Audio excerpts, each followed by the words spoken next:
Evening, everyone, and welcome back to Jim Mayo Memorial Stadium, affectionately also known as the Concrete Palace, where tonight we have got a doozy. The Fairland Dragons will entertain the Portsmouth Trojans, and a lot of playoff implications with this game. The Dragons are 5-1, and number 5 in District 23 in Division 6, and the Trojans are 6-0, and number 5 in District 19, or Region 19, excuse me. Both teams looking for a big win tonight, Coach Carroll. I'm Jack Harris, along with my buddy Dave Carroll, and we're going to give you our thoughts on the game as soon as the bands quit playing and the teams come out. I want to say a little prayer before the game. Dear Heavenly Father, Lord, we thank you for the opportunity to be a part of these activities. Lord, we pray your hand of protection and safety among all the football players on this field. We also ask for protection of the cheerleaders, the band members, all the coaches and support staff. We also pray that the officials would be safe and call a good game tonight. We ask that the fans enjoy the game and enjoy fellowship with one another, but most of all, Lord, we know you don't care who wins this game. We just ask that we all display great sportsmanship. And I ask these things in Jesus' name. Amen. Oh, whew, that was good. Okay, buddy. What's your thoughts? Well, in case you folks missed the pregame show, what we had tonight, some good guests there. Oh, it was great. That was fun. You all should go back and watch it on YouTube. It's on Fairland IT. Or IT Fairland. I always get that confused, Coach. I don't remember which it is. But anyway, you guys get that, and you can go back and watch it. But as I said tonight, when we made our picks, I think that the weather and the field conditions are going to dictate a lot what happens in this ball game. You're absolutely right. Right now we have a steady, but not hard rain, but a steady rain now. There are some puddles on the field. I think there was 2 soccer games this week and maybe a junior high game. And it's not in terrible conditions, but it's not the thing that Portsmouth is used to playing on. They have a turf field, and this is their first game of the season on grass, Coach. So I'm along with you. I think field conditions could play a big part in this game, and I also think turnovers. That's right. I agree with that. Folks, if you do not know the difference in a grass and a turf field, there is a huge difference. I agree. Even when the turf is wet, you can still plant and cut, and it's just different. And I do think that plays into our advantage because we practice on grass every day. I also think Joe Lambie out on and Ricky Schiffko on the pregame show talked about once one of these footballs get wet, they get soppy wet, and you can't get them dry. Right, and we also talked about the snap. I know that Portsmouth's probably going to be in a lot of shotgun, and I know that Fairland's going to be in shotgun every play. I've yet to see Michael Jackson up under the center. So how the centers handle the bad balls, so to speak, the wet balls and muddy balls, and our ball boy's going to play a big part tonight, Coach. He's got to keep those dry balls coming in there. Well, and Coach, and you mentioned here on the top, guys, there's some places here, folks, on this field that it's just mud, and you can see standing water. And guys at home, you got to understand the officials have to place the ball in. It has to be between those 2 hashes in the middle of the field. That's exactly right. And if it's outside this hash that we're looking at, on the 50-yard line, it's going to go right to a mud puddle right there in the middle. Right. And there's nothing you can do about it. That's part of the game. Right. Ball security is going to be a big factor. I know Fairland's going to kind of try to do some ground and pound, and Mr. Brumfield and Mr. Martin, Zion Martin and Mr. Cam Kitts are all going to have to hang on the football. And Peyton Jackson as well is going to make good decisions and good throws with a less than desirable drive football. And, Coach, here's the thing. Portsmouth is bringing in the top 3 out of 4 receivers in the league, the top quarterback in the league. I mean, these guys aren't slouches. Oh, no. You got 6-0 because you've been playing the Little Sisters of the Poor. That's right. They're in Division 3, and they have 4 out of the top 5 receivers in the league. Reed Pendleton is averaging 12.3 yards a catch. Donovan Carr is averaging 24.2 yards per catch. Jaden Duncan, 12 yards per catch. And Darion Bryant, 13.1 yards per catch. So every time they catch the ball, they've gone far enough to get a first down. Now, a lot of those, Coach, though, are these little bubble screens or little quick hitches where they get the ball out in space and their athletes just make a play. Yes, and let's talk about their quarterback, Drew Rowe. He's tough. He has thrown for over 1,649 yards, 21 touchdowns, and he's a playmaker. He can pull it down, and he has run for 11 more touchdowns. So they're going to have to contain him. We talked about this in the pregame show. They have got to set the post on the edges and keep Rowe in the pocket because he's not a great pocket passer. But you let him get out on the run, and he's going to make something happen. Well, Coach, here's the thing. He's being compared, I know this is a different level, but they've compared him to Johnny Manziel because he can get out and make a play with his feet and then make a play with his arm. Right. So he's a dual threat guy anytime he touches the ball. All right, I didn't see I think the Dragons are going to receive the ball first, so Portsmouth must have won the toss. No, they're going to kick off. The Dragons have won the toss, and they're going to kick off first. They'll be kicking from their 40-yard line. Alex Bruce is Fairland's kicker. He will be kicking from south to north. And Coach, I talked to Alex this week, got him in pre-cal class, and he said, Coach, I kicked some down to the end zone in practice this week. He said, I changed my approach. So we'll see if his change in approach is going to help him get one to the end zone here tonight. We'll get back deep to receive for the Portsmouth Trojans. Number 3, Darion Bryant, one of those top receivers, and number 11, Amari Johnson. Kick is high, deep, and Amari Johnson takes it on the right hash, runs left, turns it up, and he's tackled there by number 57 for the Dragons. Ryan Dixon stops him at the 27-yard line. Portsmouth will set up at the 28. Got him at the 28, Coach. I'll tell you what, Coach, quarterback Rose, not that tall of a kid. He's No, 5'8" or 5'9". He's 5'7", Coach. 5'7", 151 pounds, but he is a senior. Beside, they got twin receivers right, one left, or two left. Runs the slip screen, and Dragons are all over it. And he's not going to gain anything. If anything, he might have lost a yard, or he might have got back to the line of scrimmage. He lost 2 yards on the play, so that's going to bring up 2nd down and 12 for the Trojans. Number 49 was the back, I believe, next to him.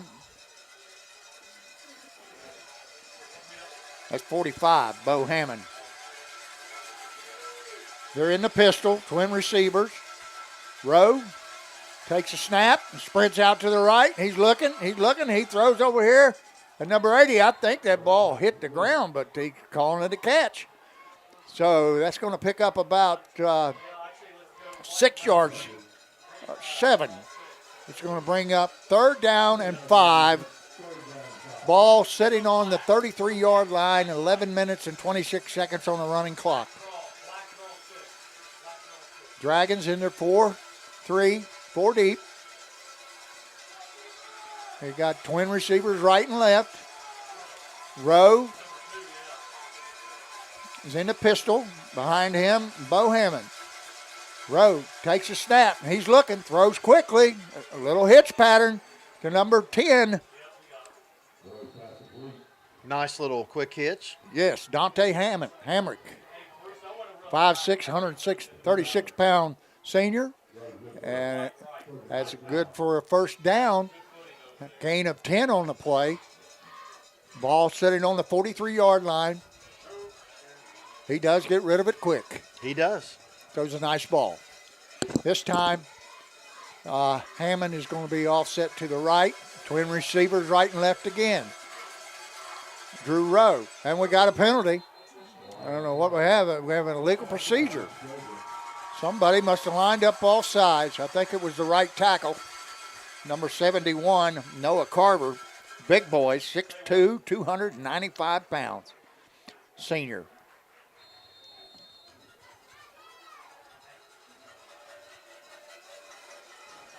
We have the same set. They've come out in the same set every time, Coach. Twins right and left.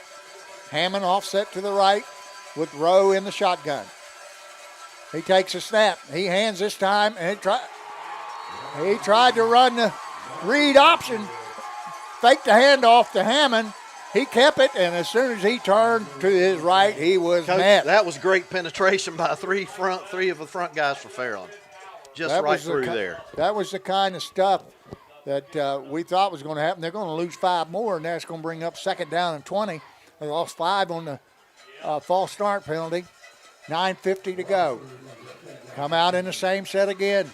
Twins right and left. This time they're in the pistol. Hammond's barking out the signals. He takes a snap, and we got a flag. Looks like we got a false start again on one of the wide receivers out there to the left. And that's going to bring up 2nd down and 25 yards to go. The Dragons have a good opportunity here, Coach, to maybe keep them behind the chains. Oh, hey, get them right here. Let's get them to punt, get good field position. But, you know, this kid slings it. You never know what's coming. That's exactly right. We're going to go Twins right and left again. This time they're in the pistol. Rowe in the shotgun. Takes a snap. He's throwing the quick out, and he's going to be slammed out of bounds. I think that was Xander Schmidt that came up and slung him out of bounds.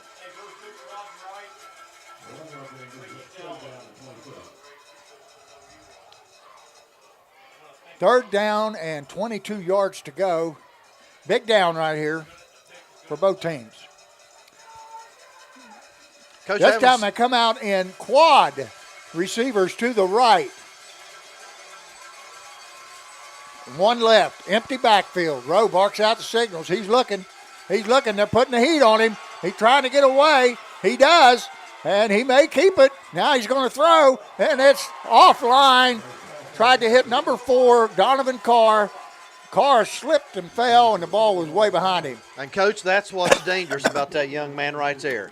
Got out of that pocket, got up the side. You're right. We did not set the edge on the left side. And it's a good, and I'll tell you what, if I don't know if folks at home you noticed, but he was having trouble with his footing out there. Right, he was, and so was the receiver. So that's going to bring up 4th down and 22. The Trojans are in punt formation and back to punt. Is that number 2 or 12? I can't tell from right here. We'll figure it out. Okay. There's a high snap. He drops it. Now he punts it. And he gets a good roll. That ball's going to go down inside the 20-yard line. Boy, what a lucky break right there. Great athletic play by that punter right there. That's avoided the tackle. Great punt. And a good punt. It was one of those low-line drives that had the right bounce to it. It must have rolled 20 yards after it hit the ground. So the Dragons are going to take over on their 19-yard line. Boy, I'll tell you what, Coach, we missed an opportunity right there for a short field. Oh, yes. That's why I say it was great athletic play by the punter. I still don't know who that was, but he made a number great 2, play. Coach, I believe. Number 2? I think that was the quarterback. That's Darion Bryant. No, that's the quarterback, Drew Rowe. I'm pretty sure that was him. They got a 5-man front, 3 linebackers. Dragons are going to come out. 2 backs. They got a hand to Brumfield. He's coming in a 7-hole, and he's got to go. And he's off to the races. And he's going to be knocked out of bounds at the 31-yard line of the Portsmouth Trojans. Great blocking up front by that Fairland line. And there's that dose of mama. There goes that man. We called it in the pregame. We said we thought they were going to get a heavy dose of JD tonight. Well, I'll tell you what, the line up front did a great job. That hole, I was looking right at it. You could have could have drove that new car of mine through there. It looked good. The Dragons have Got an unbalanced line. unbalanced right, wing right. Steeler leaping, 2 backs. They're going to run it again. Brumfield, and he's going to get 3 on the play. Going to take the ball to the 30-yard line and bring up 2nd down, 7 yards to go for the Dragons. Coach, that looked like an old isolation play. I love that. 2 backs in the backfield, and 1 leading up in front of probably the best rushing back in the tri-state. Jackson gets the call from head coach Melvin Cunningham. Calls the play, breaks the huddle. Dragons are coming up again. And a tight end right, twins left, shotgun. J.D. Brumfield to the left of Peyton Jackson. He takes it. He hands J.D. He goes up into the 3-hole. He gets about 4 or 5 on the play. That's going to bring up 3rd down and 6 yards. He got a long 5 for the Dragons. Ball sitting on the 28-yard line. And Coach, it's tough sledding in there. That field is slick. Yes. Folks at home, it's slick. And what I mean by that is that tough it's to just, get your foot just soupy. Twins right and left. Brumfield offset. And we got a penalty. Long count. Got him. And that's going to make a more manageable 3rd down. It's going to be about 3rd down and 1 for the Dragons.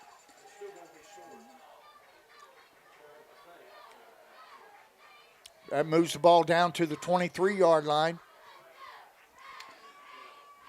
Coach, this is where I'd like to see us go under center and just sneak the quarterback. Yeah, it's not going to happen here tonight, buddy.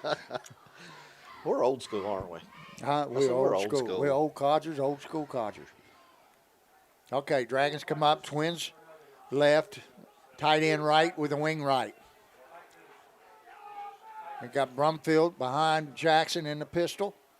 Takes a snap, hands to Brumfield. He turns it up, and he's got the 1st down. About 2 yards on that play. They only needed 1, but they got the job done. The Dragons will pick up a 1st down at the 23-yard line of the Portsmouth Trojans. 6:54 on a running clock in the 1st quarter. No score in the game. Dragons come out in that wing right again, but they got a split end right. And Gavin Davis has checked in at split up there on the top. 2 tight ends. No, just 1. He pitches it out to Cam Kitch. Kitch turns the wheels on. He turns it up, and he almost gets the 1st down. I'm not sure exactly where he went out of bounds, but it's awfully close. It's going to be 2nd down and about a very, very short 1 yard to go. That kid's got some wheels, doesn't he? Yes, he does. I saw him Sunday at the basketball court, where I referee on Sundays. I told you Fairland. last week I've got him in class. He's a good He's all-around such a kid, great good student. kid. I went out and told him I really enjoyed watching that hit he made last week. Dragons got 2 backs in the backfield. Bad snap. Jackson picks it up, and he turns it up, and he's going to get something out of nothing. He's down to the 10-yard line, and he's going to get a 1st down. They marked him back at the 12. They're going to mark him back at about the original line of scrimmage right there, Coach. Wow. I thought for sure. Well, that is a long snap. I think that was a bad snap, too. It was. I think that was supposed to be a bad snap. We talked handoff. about that during the pregame show about how these centers were going to play a very important role in the outcome of this game. We got tight end right, wing right, with a wide receiver right. 2 backs. Jackson in the shotgun. He hands to Brumfield. He turns it up. Now he's got the 1st down. He's down close to the 5-yard line. The Dragons pick up a 1st down and goal with 5:39 to go. Dragons in the red zone, threatening. Coach, when you get in these games and you're calling plays, not only do you have to think about your kids and their kids, you got to think about these field conditions. Where do I have a good field condition where I can get the ball and get good footing? I think that's Ethan Stewart in number 35 tonight, Coach, playing that tight end spot. It's like having 2 tackles over there. Same set. Bad snap. Jackson picks it up, and he's going to be knocked down for a loss. Another bad snap. And that's what we talked about in the pregame. You talked about it here early. We talked about you got to take care of that snap. We got to get a dry football in there, something that Mason Ward can handle. I'll tell you what, we lost about 7 yards there, Coach. Yeah, that's brings up second down and goal at about the 13-yard line.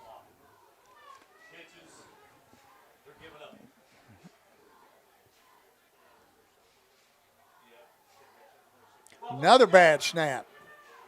Jackson turns it up, gets what he can. Now we got a flag on the play.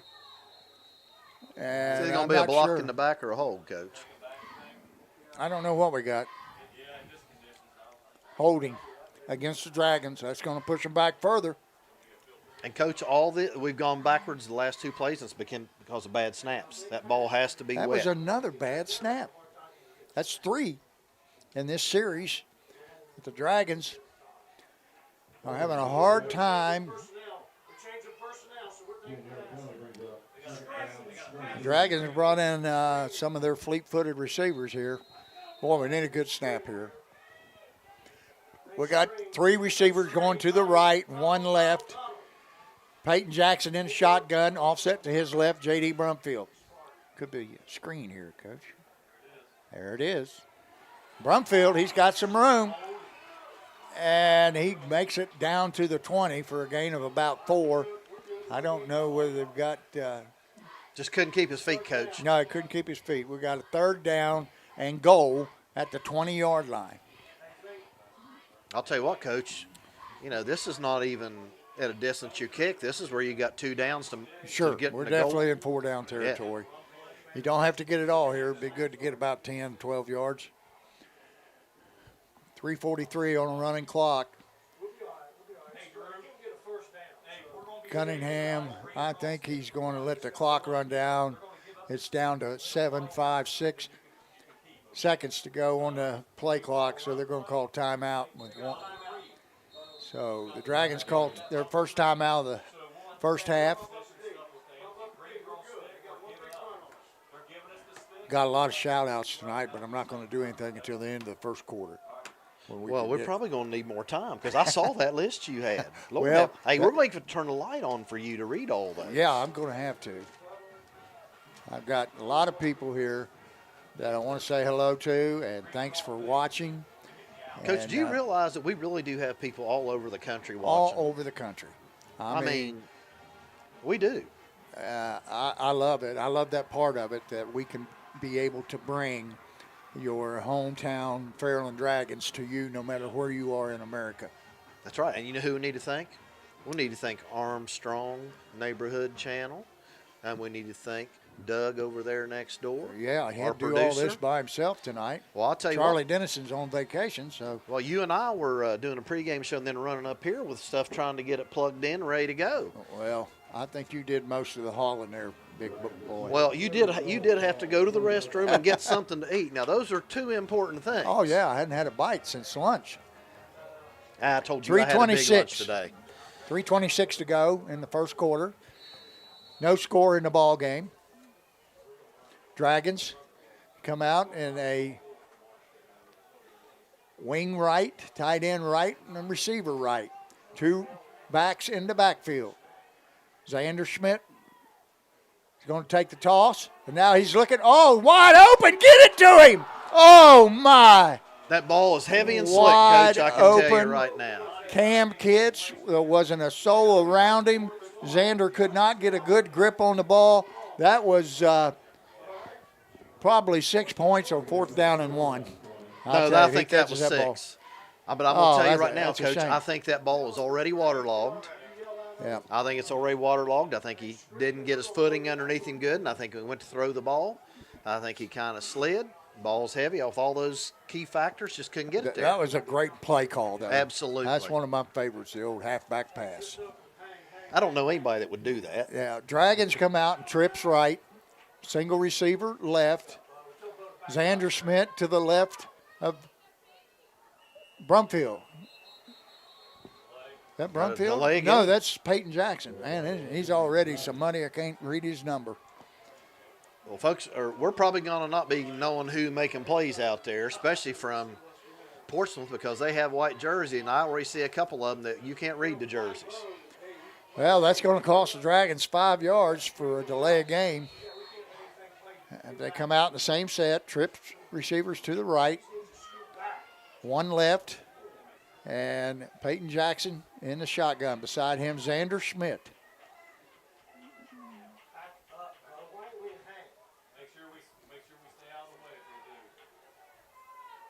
There's a good snap. Jackson drops back. He's looking. Now he throws it deep down the middle. That's interference. Oh, it was interference, but they did not make the call. Now we have a flag in the backfield, though, so I don't know what the call is here. Could be holding. It is against the Dragons. Holding. And it is declined. That was 4th down, so the Trojans are going to take over on downs. And the ball will be sitting on the Dragons' 27-yard line. 1st down and 10, Portsmouth Trojans. So a wasted opportunity. Portsmouth wasted theirs with penalties, and what did we do? Wasted ours with penalties. And bad snaps. I'll tell you what, Coach, I'm looking down here at the sideline. You see all that mud down here? I am glad that I'm up here in a dry, yeah, really. Look at those sidelines. not muddy press box. Portsmouth comes out in the pistol, 2 receivers to each side. Rowe takes a snap, drops, throws, an out pattern, number 49. That is, or 45, excuse me. To Bo Hammond.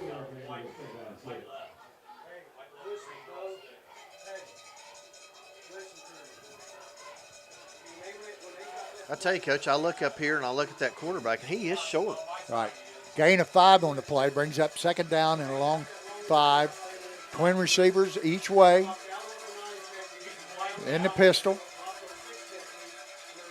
Rowe looks, throws a quick hitch. Oh! Ball goes off the hands of number 40, Reed Pendleton, one of the leading receivers in the conference. Went right through his hands. But there was... Cam Kitt had a shot at that, but he... Again, bad fell footing. right there. That's going to bring up 3rd down and 5.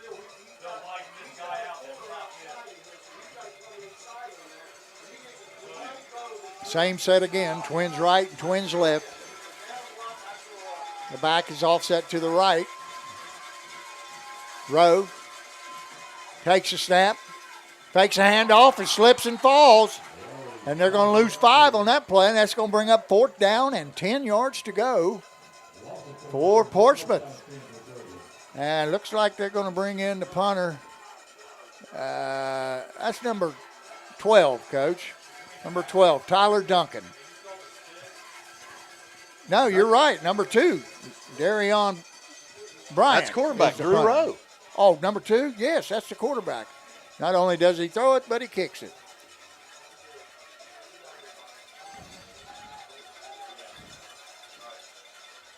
Another high snap, but he handles it. Punt is off. It's right down the middle. And they're going to let it go. And it's going to give the Dragons decent field position at the 43-yard line. Well, you know, that was a nice 3 and out by the Dragons on that series. Right. Good 3 and out, aided by a penalty and a slip by the quarterback on 3rd down. And about 5, he slipped and fell, which brought up a punting situation. Now the Dragons take over on their 44-yard line. You know, what we talked about in the pregame is absolutely playing out in this game, this field. The field and the ball. And the Dragons got to find a way to get some good snaps here. Dragons come out in a tight end left, receiver left, and a wing left.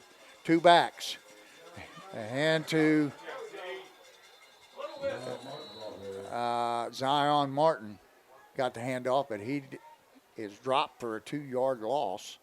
It's going to bring up 2nd down and 12. Ball sitting on the 42.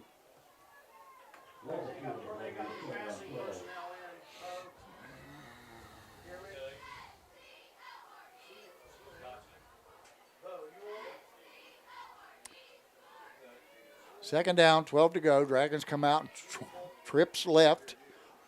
And Cameron Kitts wide right. They're in the shotgun. Brumfield offset to the left. Good snap. Pitch left. And Brumfield was alert to get on it. Not a very good pitch there. Dangerous play to be calling under these conditions. Well, you know what? Quarterback, ball was slippery. Couldn't get the ball out of his hands. He probably should have just held that and ran.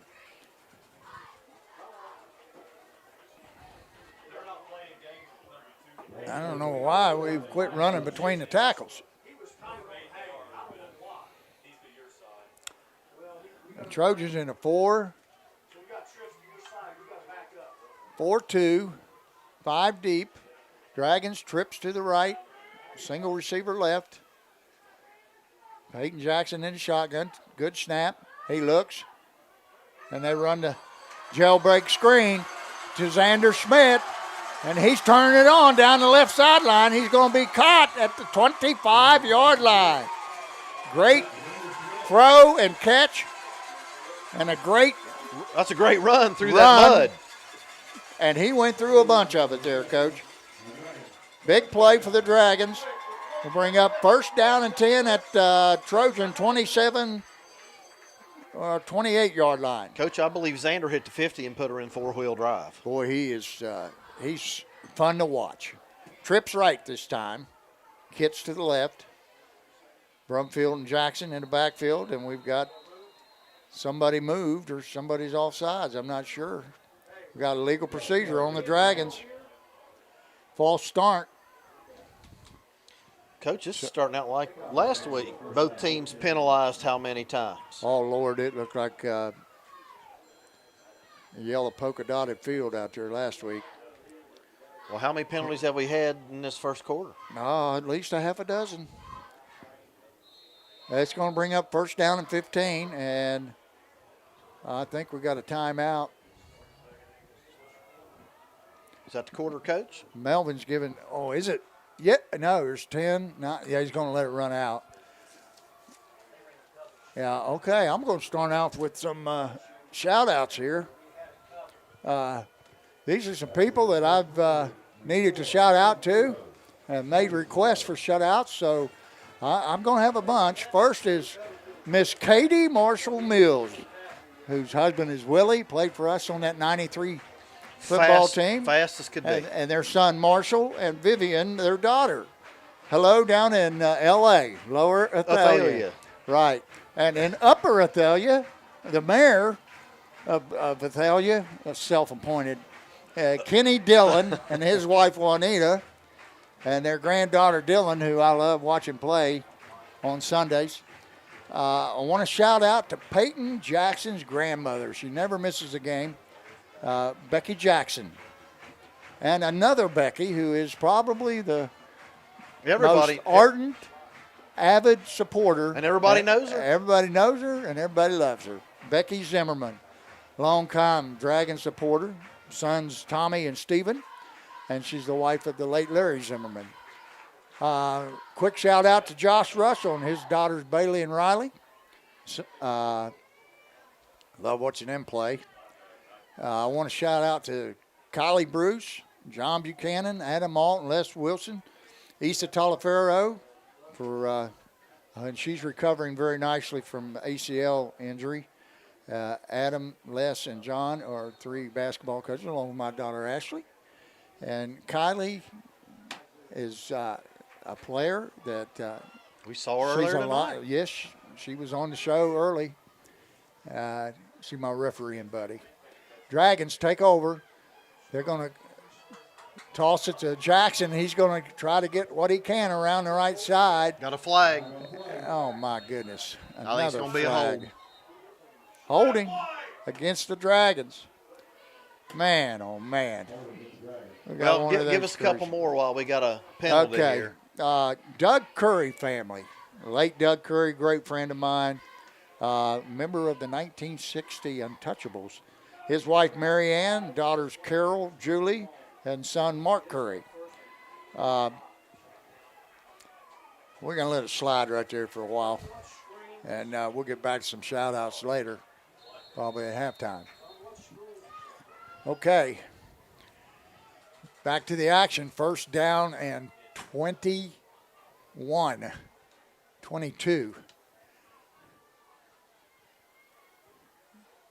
Can't catch Xander Schmidt in the shotgun.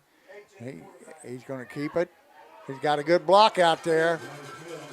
And he's going to get about 12 out of that. And that's going to bring up second down and 10. And, Coach, to be honest with you, that's the kind of stuff that I think Fairland's going to have to do. Yeah, as well as run between the tackles. That's right. Because they have tremendous speed on the outside as well as we have in our backfield. Going in for the Dragons is Zion Martin for Bryson Hunt. We've got Gavin Davis to the right. Two backs in the backfield. Jackson takes a snap. He turns and runs to the right, and he turns it up. And he's still, no, that's Xander Schmidt again. Oh, nice block, and he's going in. Oh, they're going to call block in the back. Oh, my goodness.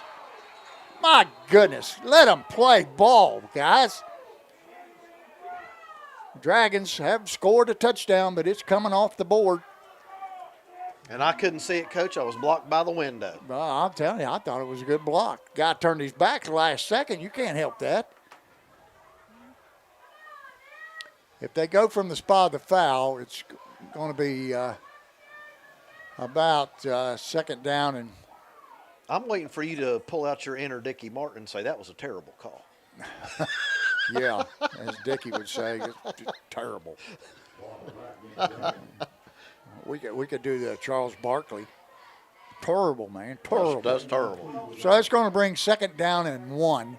The Dragons' penalty is marked off from the spot of the foul, which occurred around the 10. Okay. We got Xander Schmidt in the backfield again. Or is that Jackson? That's Jackson. He hands to Brumfield. Brumfield right up the gut, carrying tacklers all the way inside the 10-yard line. And that's going to bring up a first down and goal for the Dragons. That's a nice little isolation play I that we loved love. it. I loved it. I love it when they say, come on, stop me. We got twin backs again. Martin in front of, and hand it to Brumfield again. And again, he goes right up the middle, and he's going to carry a few with him. And he's down inside the 5, close to the 3-yard line, going to bring up second down. And, Coach, they can get a first down at about the 1-foot line. Yep. It's going to bring up second down and a long 3. You know, Coach, Ball sitting on the 3. We're going to do the same thing again. This time he wide open. Oh, he gets down. Slips. Oh, it's going to be close to a first down. And, Coach, you realize what they're lining up in? That's our old slot left out of the pistol. That's what that is. Right. Little power eye action without the power back. Third down and 1. Ball sitting on the 1. A hand again to Brumfield. He dives into the end zone. Touchdown, Fairland Dragons. 9:56 to go in the second quarter, and the Dragons have hit pay dirt. And Coach, J.D. Brumfield on a 1-yard plunge. you know who I'm going to give the shout-out to on that series is Xander Schmidt. Xander Schmidt. Xander Schmidt had the lead back. Had 2 big plays right there for us. Yeah, and you have to give those guys up front some credit, too. Didn't allow any penetration. So the Dragons look like Kept swinging gate. there might be lining something up tricky here. And they do. And it is good for a 2-point conversion. I don't. The center picked it up. Man, that was risky. You know, he made a good lateral. He just picks it up and laterals it to Schmidt behind the line, offset about 10 yards from the ball, and they drive it into the end zone for 2 points. And the Dragons take an 8-0 lead with 9:56 to go in the second quarter. I'm glad to see them doing that because I did that every time we scored. Is that right? I always did, and I always had a call. People didn't know, but my quarterback calling the play always knew I had some hand signals, and they always knew what we were going to do. Yeah. The officials had a little conference there. I don't know what that was all about. But Portsmouth Trojans coach comes out, and the referee goes over and explains something to him. Well, the biggest thing is you got to make sure you have the proper amount of men on the line of scrimmage when you run that you got to have gate. 7 men on the line of scrimmage. For a lot of you folks that don't realize it, you can have more than 7 on the line of scrimmage, but you got to have at least 7. You got to have 4 backs, but you don't have to have 4 backs. You can have 1 back and put 10 men on the line of scrimmage if you want. The key being 7 guys on the line of scrimmage.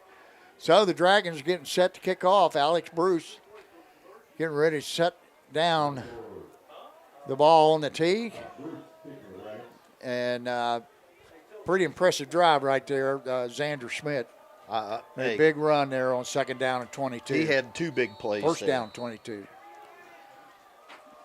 Alex Bruce stepping off the 10 yards and 3 yards to the left, and he approaches the ball. And here's the kick. A nice kick to the left. That's deep. A great kick. And great kick. Number 1 fumbles the ball. And now he's going to go. He gets free. He's down the right sideline and could not stay in bounds, but he's going to be out at about the 18 or 19-yard line. Looks like a 19. You know what? We talked to Coach Cunningham in the pregame, and we talked about things that are different from when you and I coached, and he talked about tackling. And right there, we had 2 guys that missed a tackle about 12 yards back. Exactly. You cannot let that guy outside. You got to have somebody that's going to turn that play back inside where you can make the tackle. We had 2 guys miss the tackle, and they've got decent starting position, 19-yard line. Rose in the shotgun, twins right and left again, but then the pistol formation. Oh, my. Was that a fake? Nope. He dropped the ball came out of his hand, Coach, and he Ball caught came it out of his himself. hand. Yes. That was a forward pass. That was a forward pass. The ball slipped out. Drew Rowe was heads up enough to catch it, and he gained 12 yards on the play. That's going to bring up 1st down and 10 for the Trojans at their own 31-yard line. They come out, twins right and left again, pistol formation. Rowe in the shotgun. Takes a snap, and the handoff to the back, and he is dropped immediately. I think that was... Was that IHOP? IHOP. Number 56, Casey Hudson. Dropped him in his tracks. 2-yard loss. We'll bring up 2nd down and 12. Ball now on the 28.5-yard line. Come out in the same set. They've had the same set every time, Coach. Twins right and left. They're in the pistol formation. I don't think they're going to run it. Rowe takes a snap. Now we got a quarterback draw. And, man, he's a tough little booger. Yes, I'm going to tell you. He is. This is what I think. He chucked it and ran, and he got 10 yards on the play. So that's going to bring up 3rd down and 2. A much more manageable 3rd down. And, you know, Coach, again, here's another thing we talked in the pregame. You have to keep him in the pocket. And you got to get him on the ground. That's right. 3rd down and 3. Ball sitting on the 37-yard line. Twins right and left again. Pistol formation. Rowe barking out the signals. Back goes in motion. He looks, he's going to go again. This time they get him on the ground. And that's going to bring up a 4th down. That was Xander Schmidt. Shot the gap.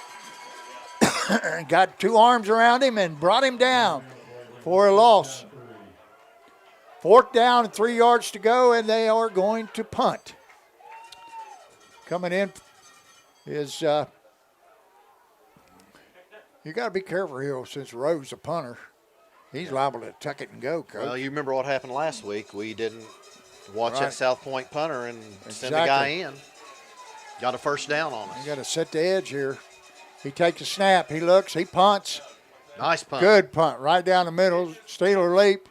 Signals for a fair catch, but he thinks better of it and lets it drop, and it drops dead at the 26-yard line of the Dragons. Coach, you know what? That was a smart play, and I'm going to tell you what. Yes, folks at you home, can't take that ball, chance. No, that ball was wet. Right, it And could it's go coming at right you. through your arms. That's right. Even if it's perfect, it's risky on a night like tonight. It does look like the rain has stopped, but we don't have dry conditions. Far No, from it. We've got the Campbell soup out there in the middle. We've got the Campbell soup out there in the middle. Yeah. All right, Dragons set up first down at 10 at their own 27-yard line. The Dragons come out in twins left, tight end right with a wing right. Steeler leap is the wing. Brumfield behind Jackson in the pistol. Good snap. And we got a quarterback draw. Jackson turns it up and picks up a good yardage on the play. He'll pick up about 7 or 8. It'll be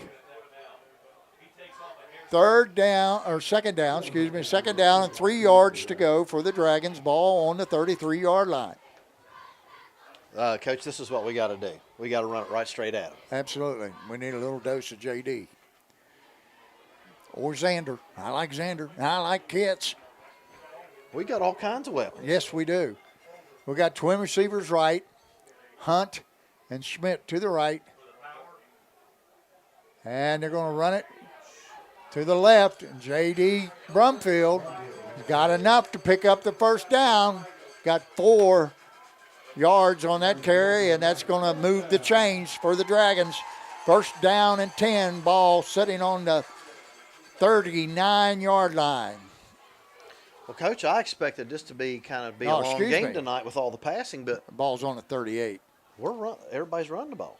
Well, a night like tonight, it's hard to get a grip on it. It's hard to catch it. So, Dragons got a great line. We're unbalanced to the left, Coach. Unbalanced left, 2 backs in the backfield. He's going to hand to J.D., and he is dropped right after he gets the handoff, and that's going to be a loss of about 3 on the play. It's going to bring up second down, loss of 4 on the play, second down and 14. Ball moves back to the 35-yard line. Coach, there's nothing that kills a running game more than penetration by the defensive line. Yeah, somebody didn't get their blocking assignment there up front. Drive you crazy. Oh. I remember going back and watching film after we'd have, and just, you're right. Twins right and left this time for the Dragons.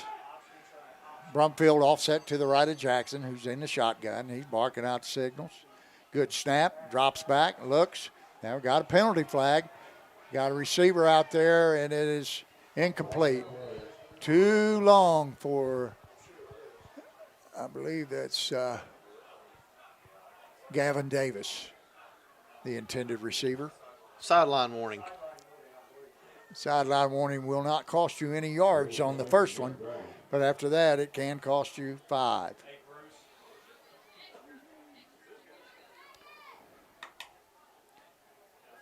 So that brings up, is it second down or third down, Coach? I think it's third down.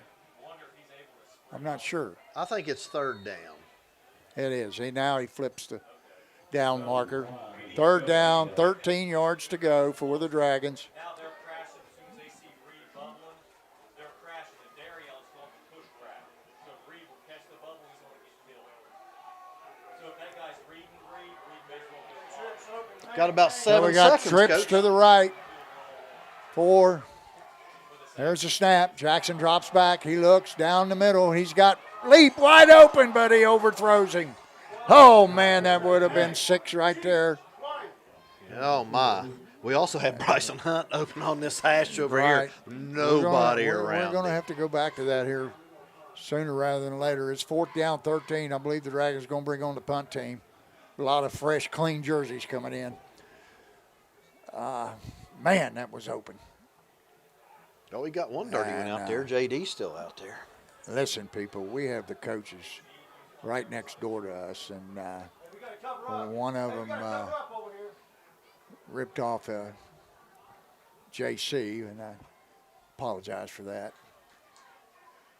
Xander Schmidt Shanked it out of bounds, and it's going to be close to midfield. Yep. He'll turn around and walk back till the referee tells him where to mark it. Where to mark it. Still coming, still coming, still coming, still coming. Past. They didn't get it past midfield. The punt was only about 7 or 8 yards in distance. Shanked it. So Portsmouth is going to set up on the Dragon side of the field at their 46-yard line with 4 minutes and 53 seconds to go in the half. Dragons lead 8-0. Best field position so far for Portsmouth. Yes. Yeah, we'll see what happens. Portsmouth got opportunity here. Twins right and left again in the pistol formation. Rowe.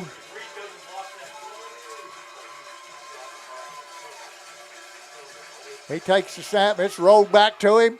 And he gets out of there. Another great play by Drew Rowe. He's squirrely. That ball rolled back to him, and he had enough wherewithal to pick it up, and he gained about 12 yards on the play. Ball is now at the 37-yard line of the Dragons. 36.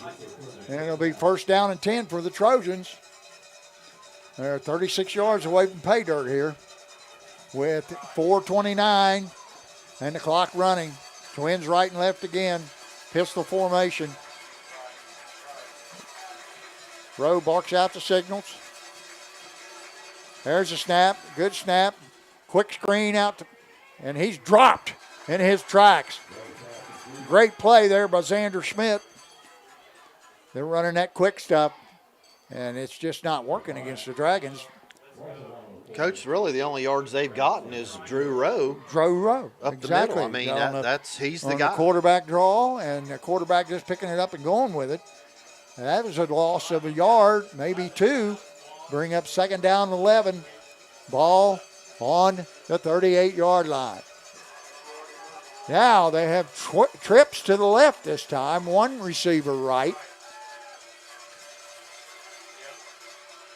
They're going to run it. Quarterback draw again. And he is met and dropped.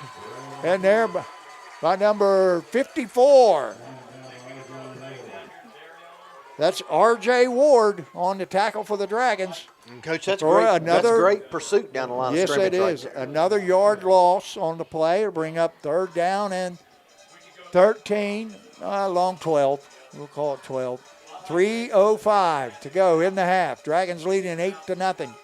Portsmouth. Big play right here for both teams.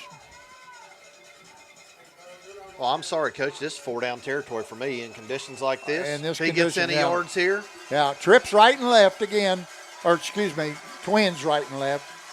Pistol formation. A ball hit the lineman, and he's going to be dropped. Lucky to get it back.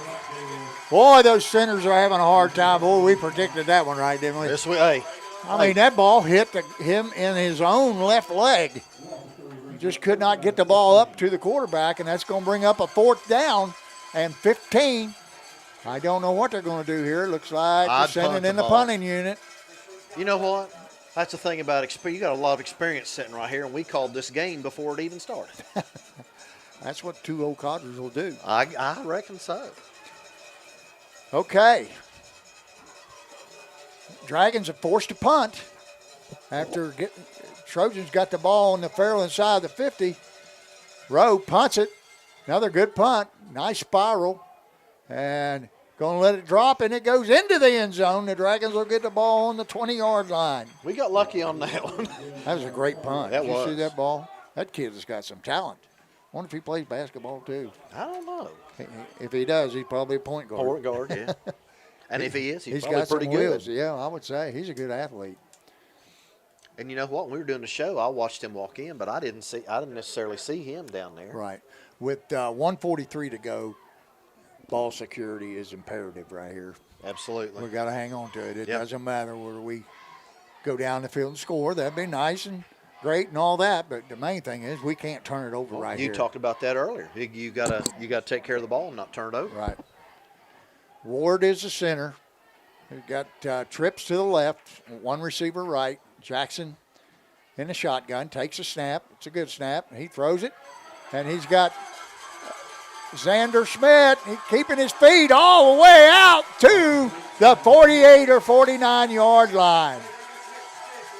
And I think he slid about 5 yards after he landed on the ground. Great pass, good catch, and an even better run after the catch for Xander Schmidt. He is a factor. Coach, you know that's a little stick play, and I don't think that anybody we played all year has stopped that play yet. Right. Trips right. Jackson retrieves the snap. Now he's running for his life, and he goes down with about a 7-yard loss. That'd been a good time to throw it away, but I don't think he could get his hands on it. Nope. And we got a timeout. 1:16 to go. It's going to be second down and about we got an injured player down for the Trojans. It looks like it might be a cramp, and it is. In these conditions, wet, a little bit cool, you still get a cramp, you know they're playing hard. That's right. You know, both teams here, you say that, both teams here are playing hard, but guess what? Mother Nature is dictating a lot of this game tonight. Yes, she is. She can be brutal when she wants to be. Hey, thank the good Lord above, it's not raining. Yes, And really. 40 degrees. Yeah, I love it. Actually, I'd love it because we're up here. I don't know how much they'd love it. Good point. Okay, the Dragons are going to face a second down and about 19 to go.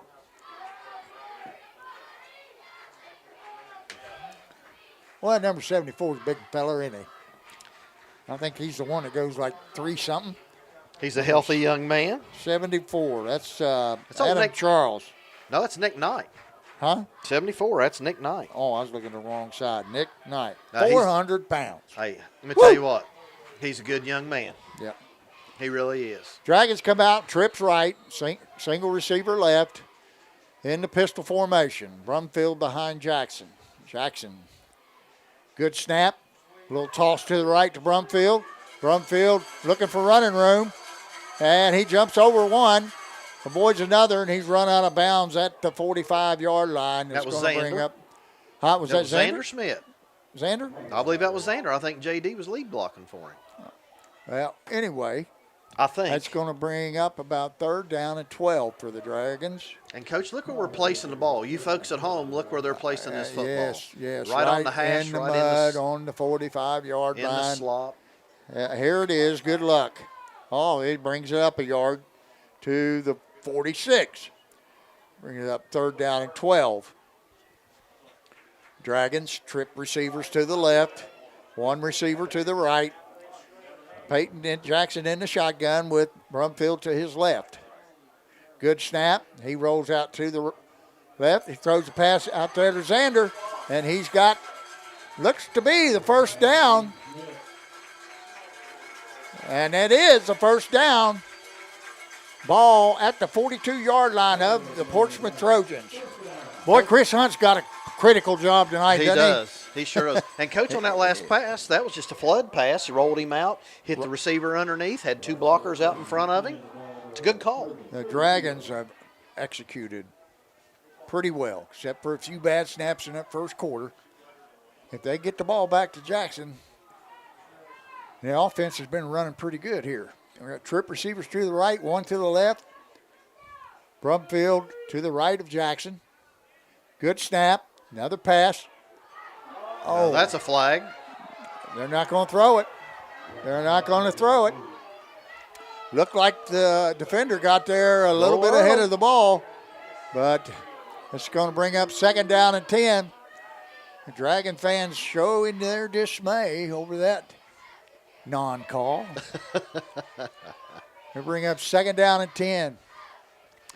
57 seconds left in the half. Dragons leading 8-0 over the undefeated Portsmouth Trojans. You know, Coach, I just thought about something. It's nice you and I both officiate basketball, and you know what? There's nobody yelling at us today. Nobody what? Nobody yelling at us today about the calls. All right, trip receivers to the left, one to the right. Jackson in the shotgun, Brumfield to his right. There's the snap. Jackson looking to throw, but now he's going to take off, and he turns it up for about a 2-yard gain and bring up third down and a long 7. Let's call it 3rd and 7. Moves it back a little bit, 3rd and 8. Ball resting on the 39-yard line. Dragons in hurry-up mode. Twins right and left. Jackson in a shotgun. Brumfield to his right. Good snap. And he looks deep, and he's going deep. And that was Steeler Leap wide open. Wide open going down the right sideline, but Jackson could not get a good grip on it and just could not get it to him. He gets that ball to him, that's 6 points. Oh, yeah. Nobody Steeler Leap, around. No, he's 5 yards past the defender. Somebody just threw Jackson a towel out there. Wipe your hands off, son. Get that ball down the field. I think he's got gloves. Does he have a glove on? I don't think know. he has a glove on his left hand. I can't tell from here. We can't tell. It might just be mud. He took a towel out there. Dragons going to line up. Twins right, Twins left. And looks like there's some indecision on the receivers. And now we're going to take a timeout. And the Dragons take the last timeout with 26 seconds to go. Yeah, and Coach, we only had 6 men on the line of scrimmage right there, and you just talked about that. Yeah, you got to have 7. Top receiver was in the backfield. Well, I'll tell you what, Coach. I know before you start your shout-outs, I'm going to give a shout-out to Phil Snyder, Dara Snyder's husband. He had some surgery this week. So, Phil, shout-out to you. Dara's husband? Yeah, well, he's a shout-out good to him. dude. Let's get him get better and hope he heals up. Yes. Praying for a quick recovery, Phil. Hope you're enjoying the game.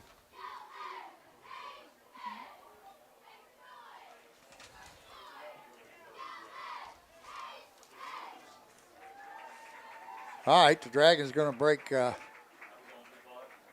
one last word of advice from Melvin Cunningham. And we got a 4th down and 12. That's a good place to go for it. With just 26 seconds to go in the half, the Dragons are going to go on 4th down and 7. Trips to the left. Single receiver right. Jackson in the shotgun. Brumfield to his right. There's the snap. It's a good snap. Peyton Jackson decides that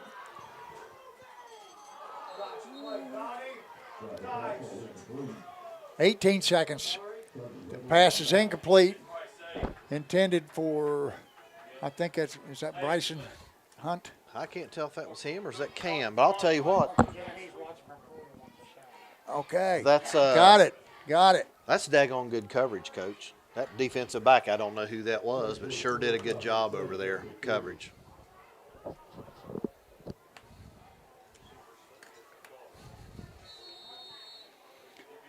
So the Dragons give the ball up on downs. Trojans will take over with 18 seconds to go in the half. Hey, you folks stay tuned now. We got a lot of shout-outs coming your way at halftime. That's right. They're going to come out in trips to the right. You don't see this very often. One receiver to the left, row in the empty backfield. It's a bad snap, and he just had to fall on it. And they're going to call timeout. They're going to let it run down. I think they're going to let it run down. 9, 8, 7. That's going to be the last play of the half, with the Dragons leading at halftime 8 and the Trojans nothing. Okay, stay tuned. We got some more shout-outs coming your way.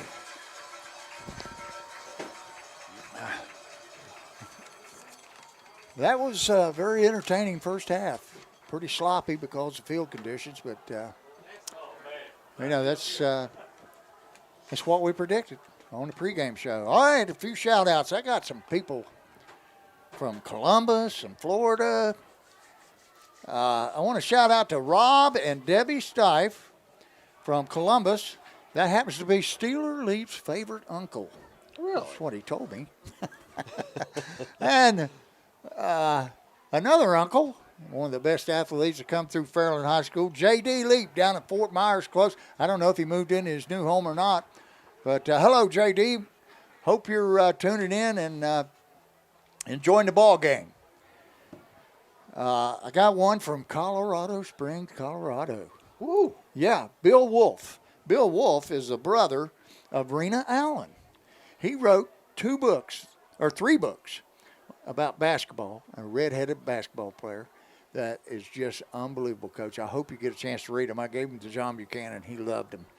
And I haven't caught his third one, but I know one of them's called Red Hot. And the first one, I can't recall the name of it, but Bill Wolf, a lot of it has to do with the West Virginia area, like Fairmont and Martin.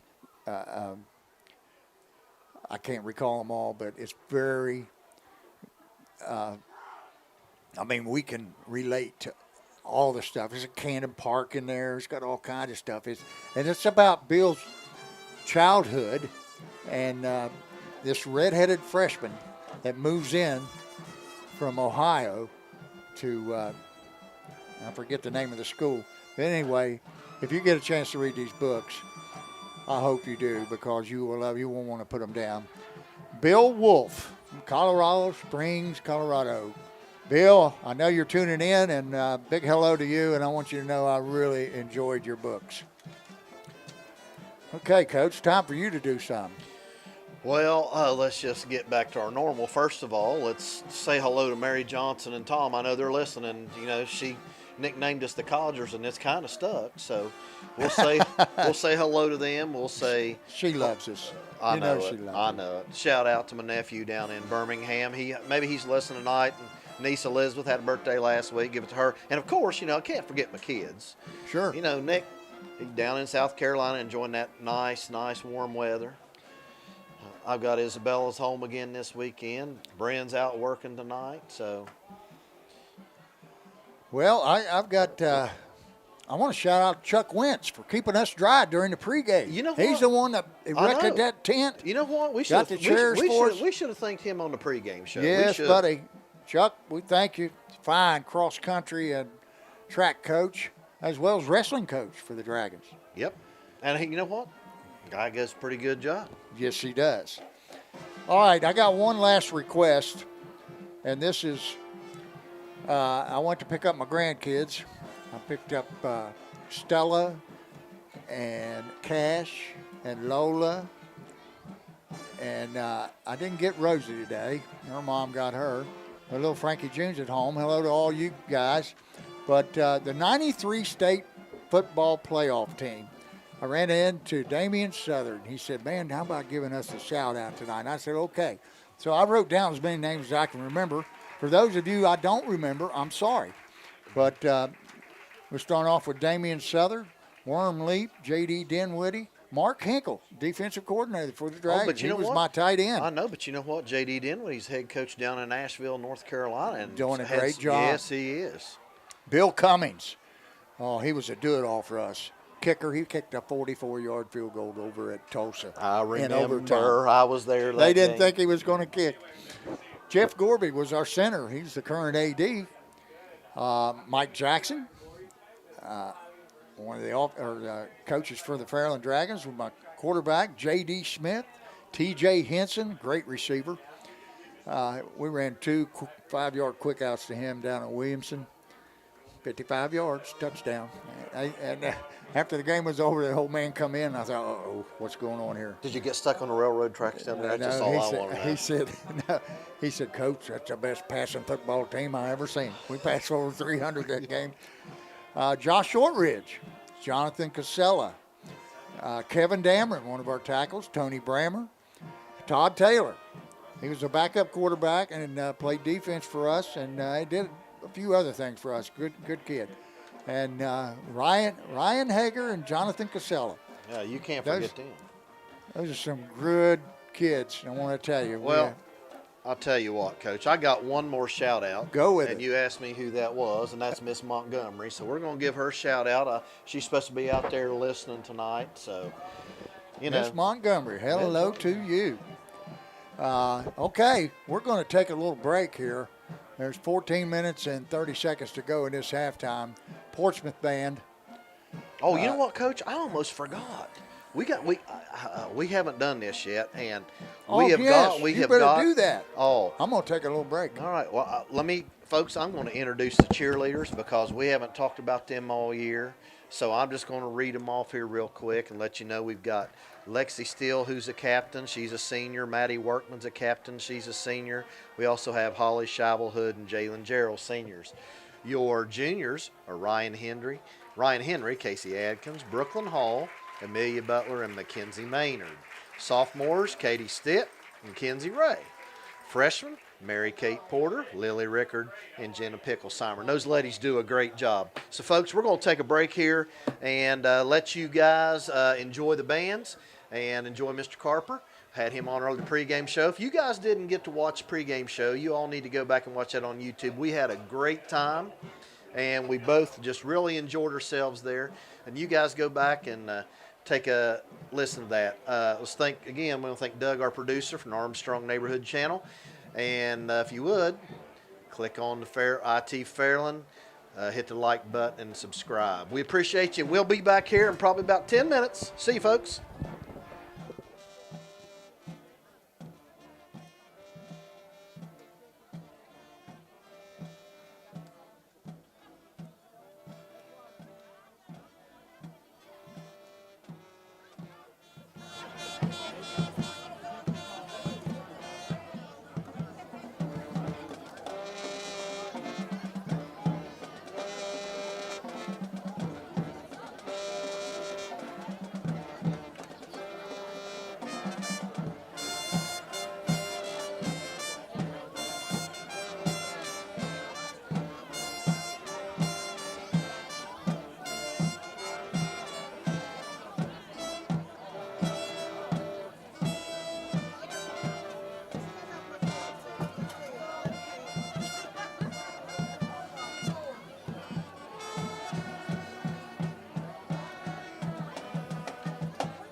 Ladies and gentlemen, please welcome to the field your Fairland High School Marching Band. Under direction of Coach Keith Parker, tonight's musical selections include Raiders March, Baba O'Reilly, and Kokomo.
Okay, we're back here at halftime, and I have a guest with me, Aiden Riley. He's going to do some stats and figures of the first half. And Aiden, I'm going to turn it over to you, buddy. This was kind of impromptu, but I'm happy to do it. In this one, I mean, it was a slip and slide back and forth. Neither team was really able to get a foothold into this one, but Drew Rowe, the starting quarterback for Portsmouth, obviously he was somebody coming in that a lot of people had eyes on. And coming into this one, Fairland had done their homework, and they've shut them down so far, just 7 for 9. He's about the only offense that I've seen from them, to tell you the truth, because they've done a good job on the bubble screens and the slip screens. Yeah, that's for sure. 7 for 9 for 31 yards and 7 carries, 0 yards. That's mainly just sacks. A lot of that has to do with his rushing and just unable to make any cuts, really. That's been the difference. And then Brumfield, obviously, this is kind of an environment that he thrives in, right, where you just give him the ball and let him go to work. He's a mutter for sure. And he's been big. 13 carries for 79 yards. So pretty good first half. I appreciate you having me on. But unfortunately, I'm putting some stuff together for the broadcast going on at 11:30. So I'm unfortunately going to have to head out, but I thank you for taking the time to talk. Aiden Riley, it's my pleasure, and we thank you for giving us those stats. Have a good night. Okay, you too. All right, we're about ready to start this second half. There's 15 seconds to go till the 3-minute warm-up, I think. Both teams are on the field warming up right now. And back to the mic is my cohort, Coach Dave Carroll. Coach, what do you think about this second half? That was pretty good display of containing Drew Rowe. Although he got loose a couple times, they were still able to get him on the ground. Yeah, I saw you in here talking stats. How many yards did he have rushing? I didn't get that number, but he's only got 31 passing, 7 of 9.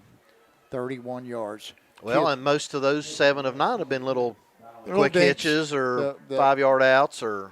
Yeah, the slip screens and the bubble screens, and the Dragons have done a great job covering it up and getting those guys on the ground. Because coming into tonight, they were known for making those little dinks and dunks. Right. And then the receivers getting a bunch of what we call yak yards after catch. And the Dragons done a good job of containing those receivers and a fairly decent job of containing Rowe. I wouldn't think they've got a whole lot of yards. I know J.D. Brumfield has, I forget how many carries, 13 or something like that for 79 yards. Right. So, we got some scores of interest, Coach. Well, I'm going to see if I can find some. Well, Brian Ward, the PA announcer and golf coach here at Fairland, the Pointers are ahead of the Panthers, 7-3 at halftime. Wow. The Vikings of Sim Valley are tied with Scioto East 0-0 at halftime. The Ironton Fighting Tigers are pasting the Cold Grove Hornets 34-0 at halftime. Can you believe that? No, I'm shocked at that a little bit. I'll be honest with you. I mean, I did call for Ironton to beat them when we made our picks because I said I didn't think that the Cold Grove's offensive and defense lines were. But Rock Hill and Gallia was tied at halftime 0-0. Now that surprises me, but you know what? If Rock Hill keeps the ball that's their offense and keeps it away from Galplis. Well, the thing about it is I think these field conditions are affecting everyone. Wheelersburg is up on Waverly at halftime, 3-0. So, it's holding the scores down. I don't think we're going to see a whole lot of TDs tonight. The Dragons, if they can get one more, and they will receive the second half kickoff because they kicked off to start the ball game. So, if they're able to get another score on the board, it's going to be a hard road to hoe for the Portsmouth Trojans. Well, let's see. Ironton 34-0 over Cold Grove. Jackson 34-7 over Washington Courthouse. Berg 3-0 over Waverly. How much? 3-0. All 3-0. Yep. Minford 28-0. I don't know who they're playing. Valley and West tied. Lucasville Valley. Okay, Valley and West tied 14, second quarter. So, I don't know. Doesn't seem like we're getting a whole lot of scores. And I don't see it. I didn't see the South Point Chesapeake score. 7-3. I'd say that's probably a good game. Yep. But you know what, Coach? I'm going to say this, though. All those teams we're talking about, guess where they're all playing? They're all playing on turf. They're not playing in the soup. These kids are. I know it. You're right. Okay, going back deep for the Dragons, Cam Kitts, number 1. Number 8, Xander Schmidt. And deep in the middle is number 3, Zion Martin. And they're going to await the kickoff of Zach Roth, number 42. He's going to be kicking off for the Trojans. He puts the ball down in the center of the field at the 40-yard line.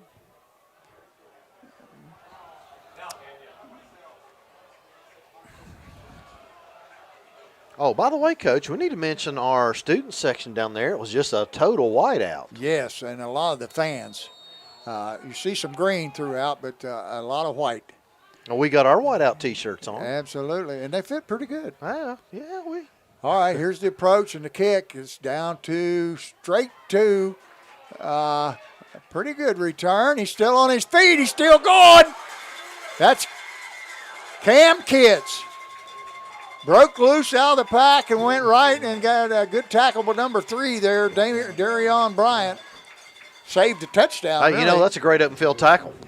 Yes, it's a good open field tackle, but the Dragons get good starting position at their 40-yard line.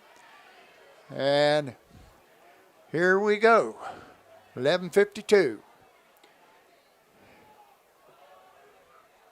Dragons are going to have 4 in the backfield. That looks like an old power eye out of the pistol. Yes.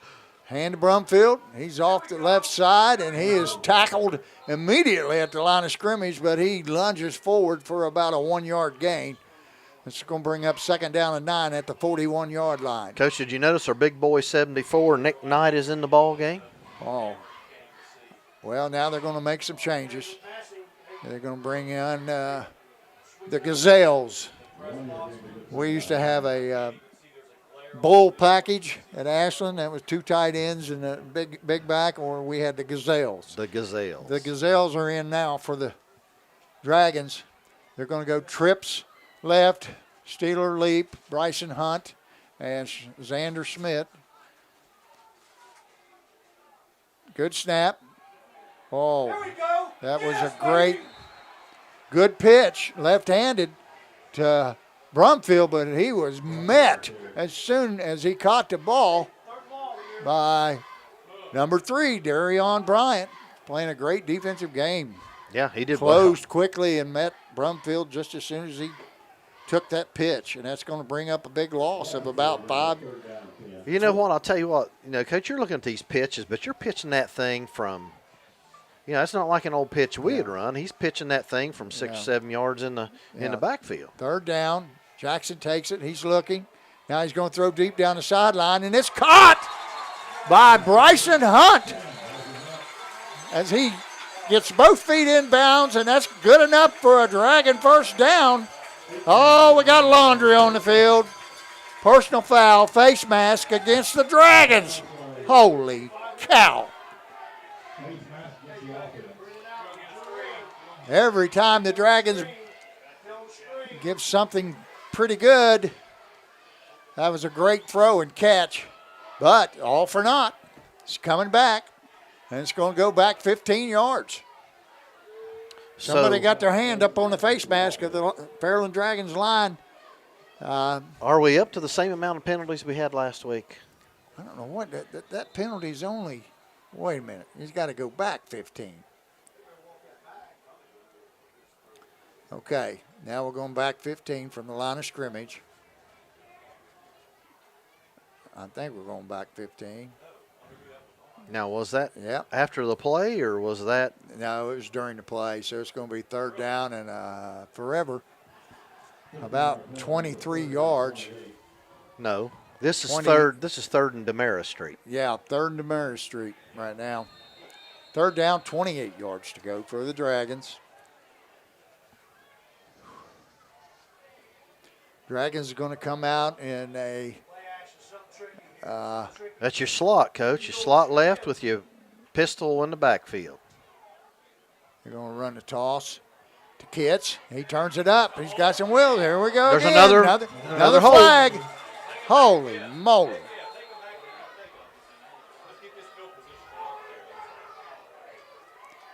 Going to be another penalty on the Dragons.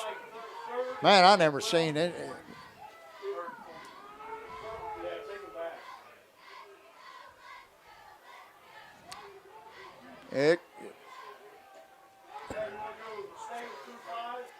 Well, Coach, let's do some updates here real quick while they're marking this yardage off. Withersburg Pirates 10-0 over Waverly. Notre Dame is 39-0 over the Eastern Eagles. Menford Falcons 28-0 over Oak Hill Oaks. Gallia is now up on the Red Men 6-0. Let's see, anybody else of local? 7-3 South Point. Yeah, they're going to march back 15 more. I think it's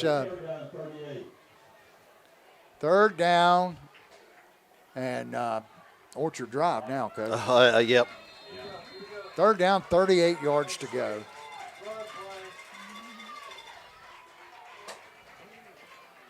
Dragons, two backs beside Jackson in the backfield. He takes the snap, tosses to Brumfield. Or is that Kitts? There's another flag. I think that might be a face mask on them.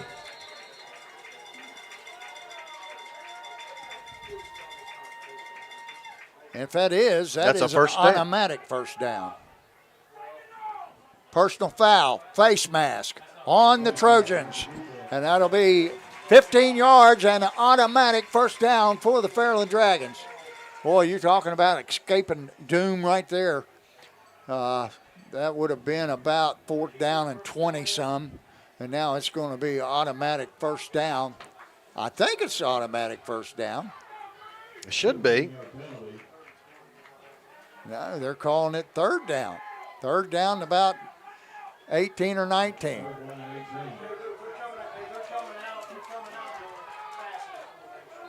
I thought that was an automatic first down, Coach. I guess not.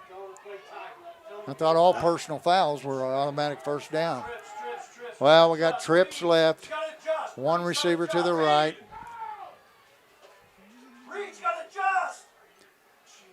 Jackson takes a snap, rolls left, and it's picked off by Darion Bryant. Ball went off the hands of the receiver up in the air, and Bryant picked it off midair and took it back deep into Fairland territory. They're going to set up first down and 10 at the Dragons' 20. It's going to be around the... Hard to see. It's going to be around the 27-yard line. Best starting position for the Trojans tonight. About 28 yards. Now 27. Now he moved it up. So first and 10. And we got four receivers to the left and one to the right. Drew Rowe in the backfield, empty backfield, throws a quick out. It is caught, and a good open field tackle there by Steeler Leap, I think. Or was that? Can't see the jersey from here, Coach. I think it might have been Cam Kitts.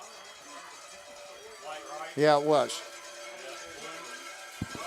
So they picked up 3 on the play, bring up second down and 7.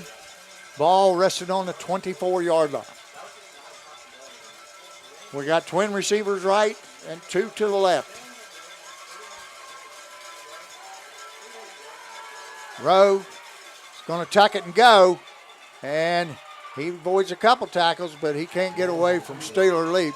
Steeler Leap got him around the legs and got him down. They'll bring up third down and 6. That was a gain of... I think IHOP was in on that one too.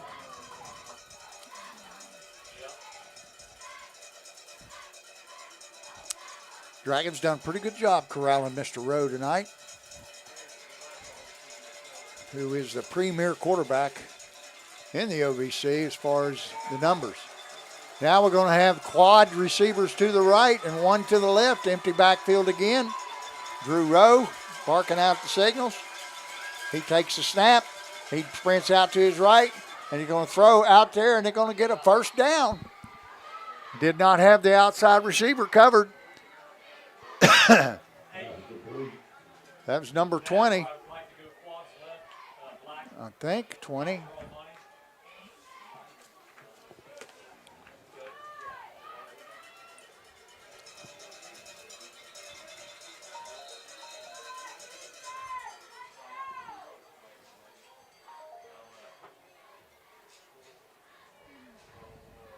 Don't know what we got going on in the field down here. I If don't we have know a what- timeout. I don't know what's going on. Hello, Lola. Just got a message from Lola. She says hello. Tell Lola I said hello.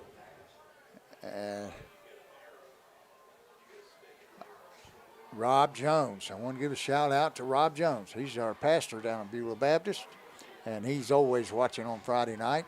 Hello, Rob. Hope you're enjoying the game. We got a good one on our hands. Dragons lead 8-0 with 7:35 to go in the third quarter. Oh, better shout out to Rob's wife, Debbie. She's a Chesapeake gal. Well, we got a huddle down here. I don't know if we have bad weather or. I don't know. Surely not. I didn't see any thunder or lightning or anything. I don't know. Maybe we ought to open the window. I don't know what they're going to do. They got the AD out there, Jeff Gorby. I think we're going to continue to play.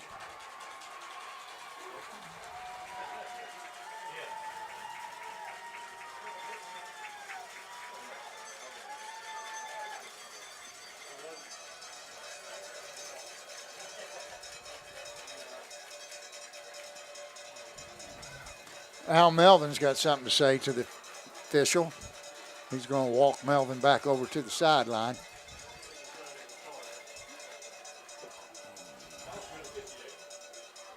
Well, I'd still like to know what we have going on here. I don't know. I can't figure it out. The Trojans are going to come out with that 4 receiver set, this time to the left and 1 to the right. Empty backfield, Drew Rowe. But the referee is still having a chat with Melvin over here near the Dragon sideline. And I don't know what's going on. But here we go. And, Coach, we're covering 4 with 3 over here. I don't know about that.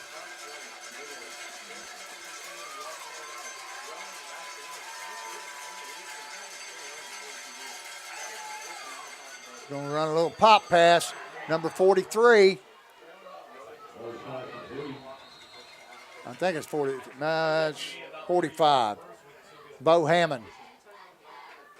They lined him up pretty close to the tackle, and they had 3 receivers right. So that kid was covered, but we didn't do a great job of staying with him. So looks like Portsmouth made an adjustment to go with 4 receivers to one side and 1 to the left, and leave Drew Rowe in the backfield all alone, where he's dangerous no matter where he is. This time he's going to have a back to his left, which is Hammond. Twin receivers right and left. Second down and about 4 to go. And there's a snap. Rowe takes it, and he's met in the backfield by IHOP. Casey Hudson wrapped him up for no gain, maybe a loss on the play. He's going to bring up 3rd down and a long 4. Now, Coach, they can still get a first down. Yes. They can get a first down just inside the 1 yard line. Well, this is 2 down territory regardless. Oh, regardless. You're right. On a night like tonight. Yeah, and it's 8-0. You know they're going to go for 2 if they happen to punch it in. 5:55 on a running clock. Dragons leading 8-0. They've got 3 trips to the left, twins to the right, empty backfield. Now we got a timeout for something. Timeout, Portsmouth.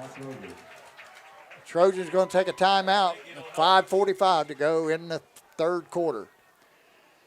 Big down coming here, Coach. But like you say, it's probably 4 down territory. Definitely 4 down in the conditions we've got tonight. And I think if they the score, they go for 2. Right, and the score on the clock would dictate 4 down territory.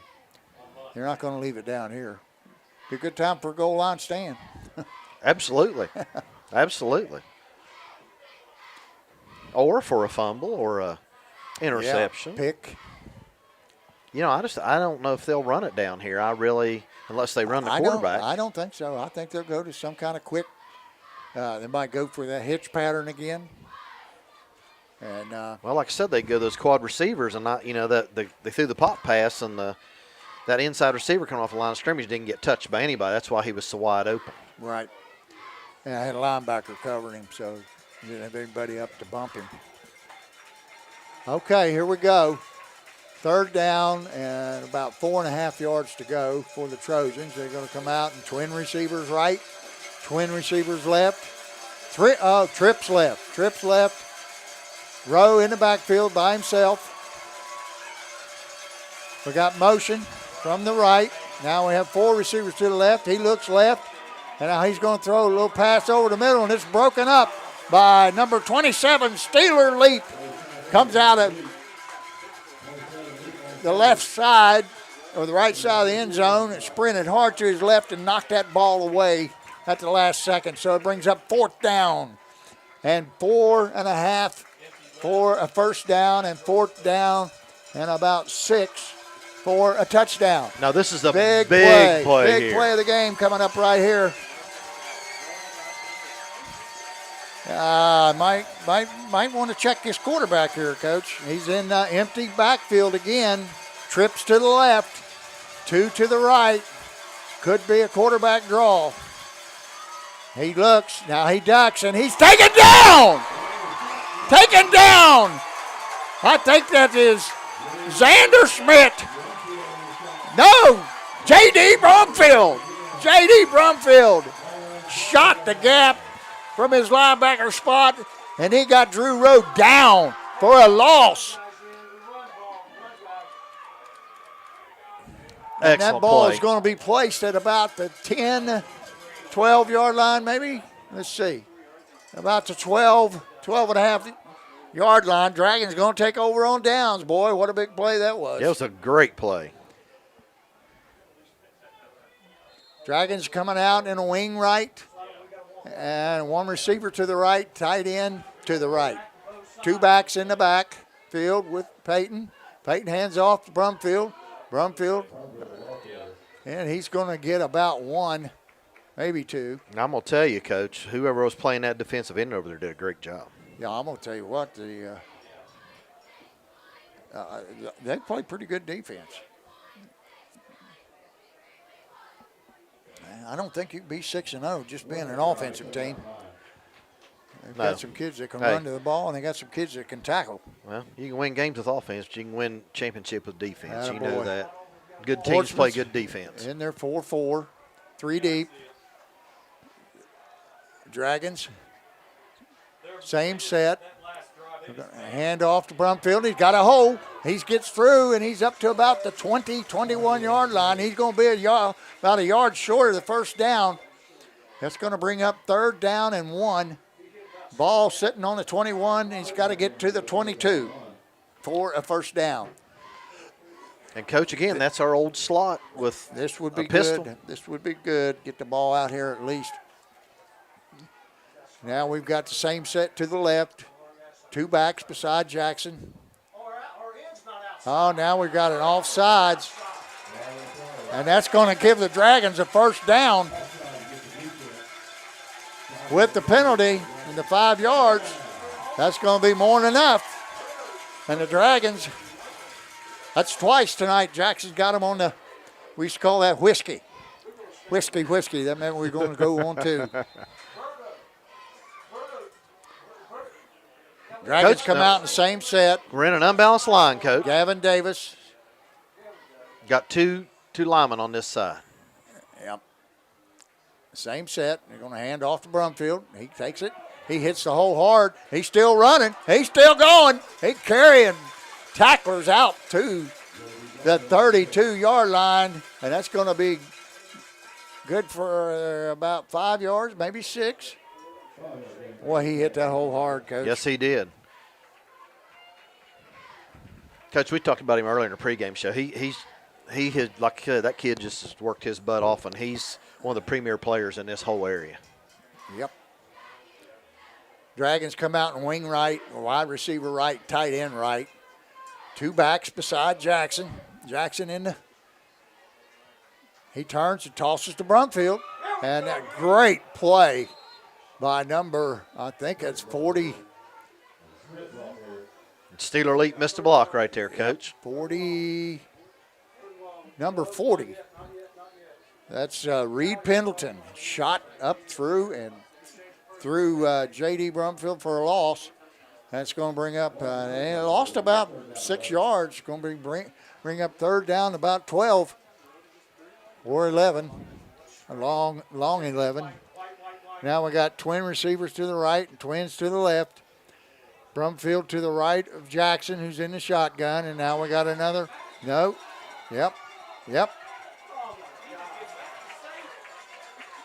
No, jumped off sides. Nose tackle. Well, that makes a little more manageable play here. A little bit. It's third down and about 7. 6. Long 6, 3rd and 7. Ball sitting on the 29-yard line. Jackson comes in from the sidelines with the play from Cunningham. We got Leap and Schmidt to the right. We got Davis and Hunt to the left. Brumfield sets to the right of Jackson, who's in the shotgun. There's the snap. You're going to throw it, and it's blocked by number 8, Ethan Scott. Number 8 or number 5. Might have been Brendan Truitt. It's going to bring up 4th down and 7, and the Dragons are bringing on the punt unit.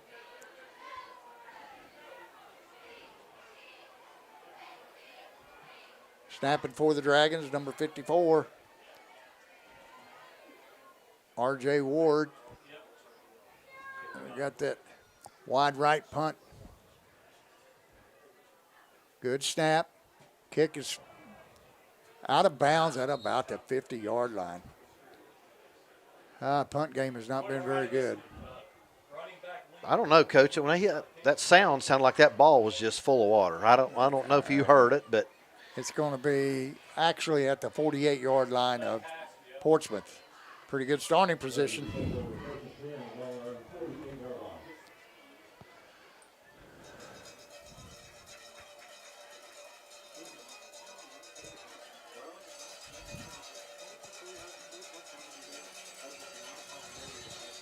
Portsmouth comes out, and they got twin receivers to the left.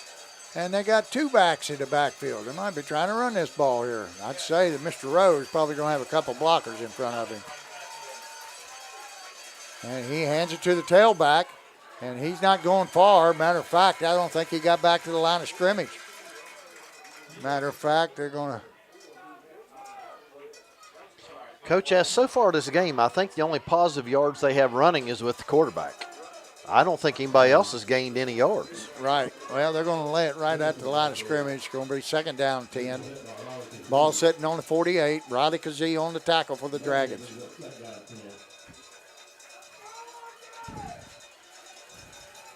Dragons come out in a 3-4. 4 deep.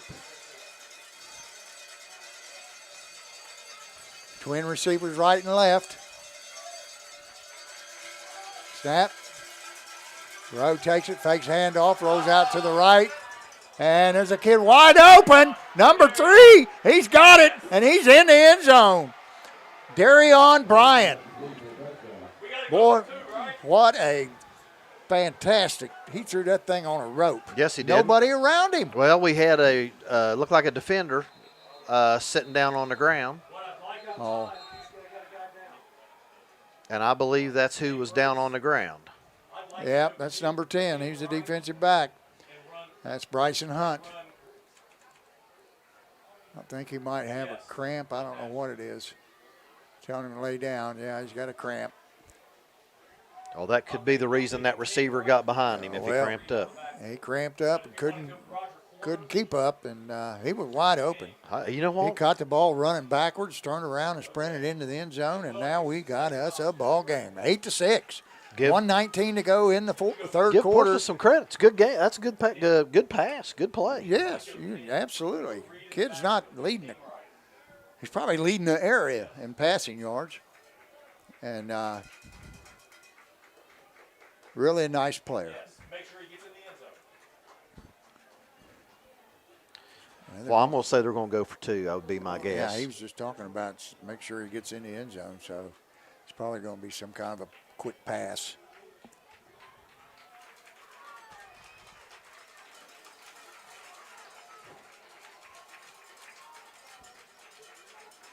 Yeah, they're going to put the ball on the left hash. Which I wonder if that means they're going to roll right. I think you got a pretty good idea. They're probably going to roll right, and if he can't find anybody, he's going to tuck it and go. We got three receivers to the right. No, it's going to be Twins right, 1 receiver left, 2 backs in the backfield. Takes a snap. He rolls right. He's looking, and he's in the end zone. Nice pass and catch there. But number 49 or 45, excuse me, Bo Hammond on the reception there, and he turned and just got into the end zone. And now we got us a tie ball game with 1:19 to go in the third quarter. Dragons 8 and the Trojans 8.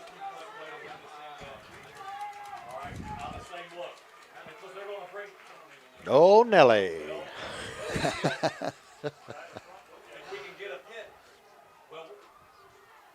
Wow. Well, you know what? Hey, you got to give Portsmouth credit. Come right and march right down the field here. Yep. It I'm shows you going to do a shout out. This one's going to be family oriented. You better get all them the grandkids. Peggy, The old Pegster. Peggy, the Pegster, and Holly and Ashley, Keith and Matt, and starting at the top, Stella, Lola, Cash, Rosie, and Frankie June. And you didn't forget anybody, did you? No, I did. You did take not. your I don't focus think. factor this morning? Huh? Did you take your focus factor this morning That's not a bad idea. with your coffee? Okay, Dragons are back to receive. Is Cam Kitts, and I think that's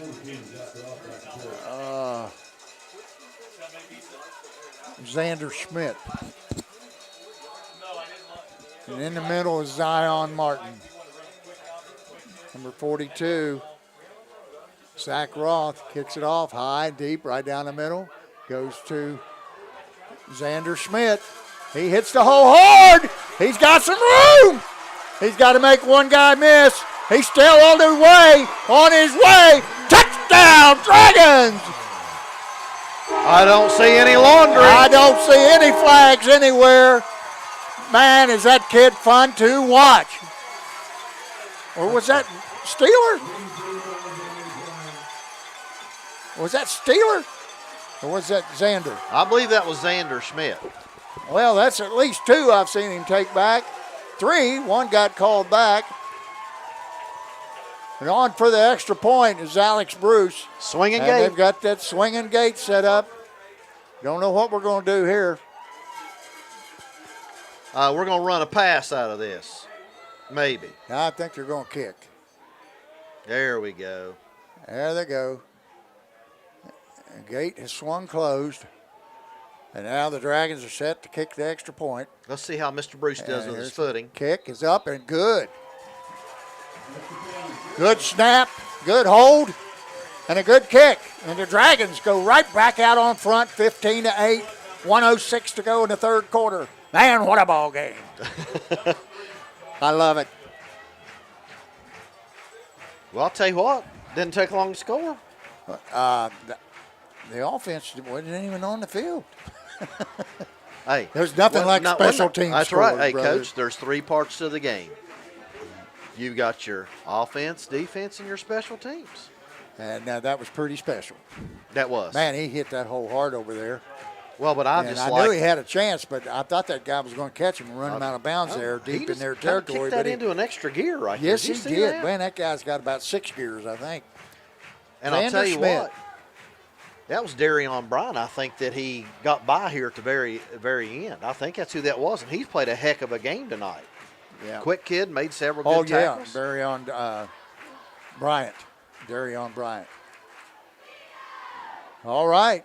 Trojans got their work cut out for them again. As we approach the end of the third quarter, 1:06 to go. Dragons return to kickoff. Take it to the house. Number 8, Xander Schmidt. How many yards was that, Coach? Oh, I would say somewhere around 70, maybe 80. I think he caught the ball around the 20. We'll have to ask our top-notch stat man, Tim Stevens, who's in the next booth. Bruce approaches the ball, kicks it deep down the middle. And it's taken at about the 10. And he is smothered under at the 25-yard line by number 3. That's Zion Martin.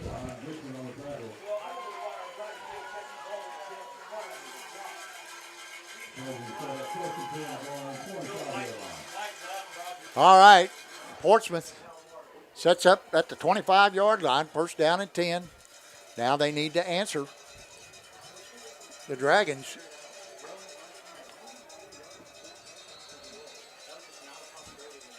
Okay, they come out. Twin receivers right, twin receivers left in a pistol formation. Bo Hammond behind Drew Rowe. Rowe barks out the signals. He takes a snap. It bounces on the, and then he passes out to the sideline. It's caught. And, oh, my. That was to number 2, or 3, Darion Bryant. And, Coach, I couldn't see that pass right there. I couldn't see it from here. I know, it's so dark, and I guess we could open a window, well, but then the that's going to be ball noisy. is being camouflaged by the mud. Yes, it is. It's hard to see it. All right, twin receivers right and left again. Hammond in the pistol behind Rowe. Rowe. Oh, it had a false start right there. Yes. Number 49 had a false start. Or 45 maybe? 44, 45. Bo Hammond. Bo Hammond.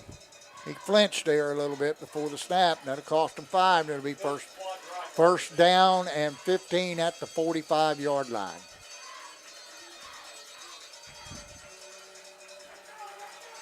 Portsmouth comes out. They got trip receivers to the right, 4 receivers right, and 1 to the left. Empty backfield. Rowe barks out the signals. He takes a snap, rolls right. He's looking, and it's caught. Close to the first bound, but just a little bit short. And that's going to bring up second down and about 1 or 2. Second down and 2, and that's going to be the end of the third quarter. Dragons 15, Trojans 8. Man, we're in for a dandy here in the fourth, Coach. Hey, and you know what? Last 2 series, Portsmouth has moved the ball right down the field. Well, they're starting to get a grip on the ball, and the receivers are making good catches, and they're starting to get a few yards after the catch. It's just what we expected on a dry field, but they're starting to get it together on this muddy turf here at the Concrete Palace, also known as Jim Mayo Memorial Stadium. So that's going to bring up about, second down and 2? Yeah, second down and 2. Ball's going to be on the 41-yard line.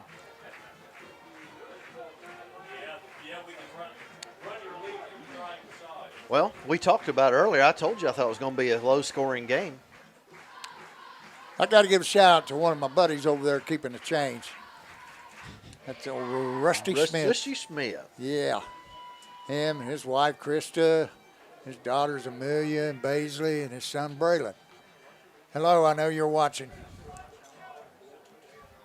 So that brings up second down and a long 1, a short 2 for the Trojans. Ball resting on the Dragons' 40 1.5 yard line.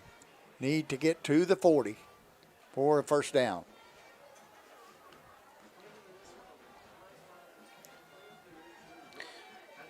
Coach, I just found out from Tim Stevens. Tim Hayes sent it to me. Xander Schmidt's kickoff return was 84 yards. 84 yards. Thank you, Tim Hayes, for sending that from Tim Stevens. All right, got trip receivers left. One to the right. They're in the pistol formation. They got Bo Hammond behind Drew Rowe.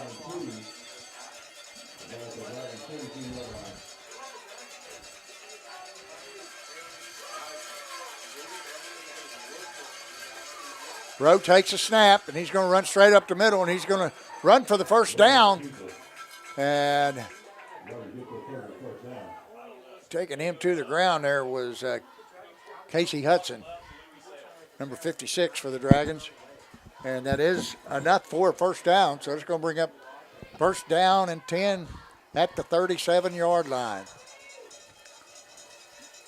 Trojans moving up and down the field, Coach. Yep.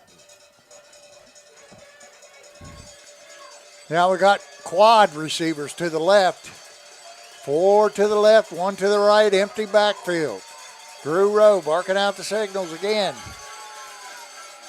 He takes a snap, and he rolls to his left. He's looking. He dumps it off over there to Bo Hammond, and he's met for a minimum gain of about 3, maybe less. It's going to be second down and about 8 yards to go. 2-yard gain on the play. Dragons got to stiffen right now.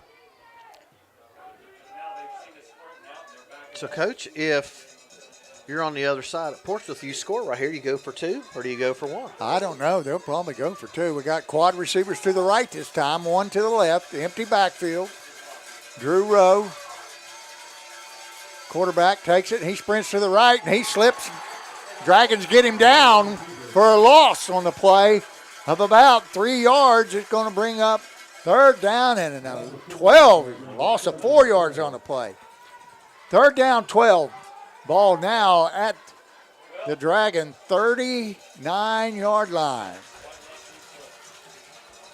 Big play right there. Huge play. That was. And big play right here. 2 down territory. Get some of it on this down and come back and get the rest of it on All 4. right, they got twin receivers right and left. Pistol formation. Rowe takes a snap, fakes handoff, sprints out to the right, and it's caught. And he's going to end up close to a first down, and he's brought down. Nice little dump off there. I don't know what his number is. I can't see for the mud. It's going to be a first down. It's enough for the – he picked up about 15 on the play. Really nice play. Yes. Nice little dump off. Thought he was going to slip and fall. Ball's on the right hash. And we've got first down and 10. Ball at the 25-yard line of the Dragons. All right, trips left this time. Pistol formation, 1 receiver right.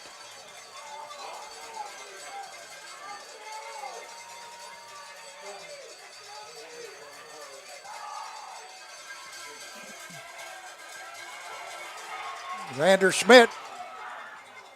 Boy, he was zeroing in on him. He came from his outside linebacker position, and he went hard and almost caught up with him, forced him to throw the ball away. I don't think he would have got much on it. Xander just about had him for a 10-yard loss, but he was able to get rid of it out of bounds. Brings up second down and 10, ball at the 25. Coach, you know what I've noticed in the second half? When Portsmouth comes out, they've made some adjustments this second half. Yes, they have. Offensively. 4 receivers I didn't see in the first half. I think they run it once or twice. Now we got trip receivers to the left, 1 to the right, pistol formation. Rowe takes a snap. Looks like he's going to run the option. He turns it up, and he's met in there by number 54. That's R.J. Ward on the tackle.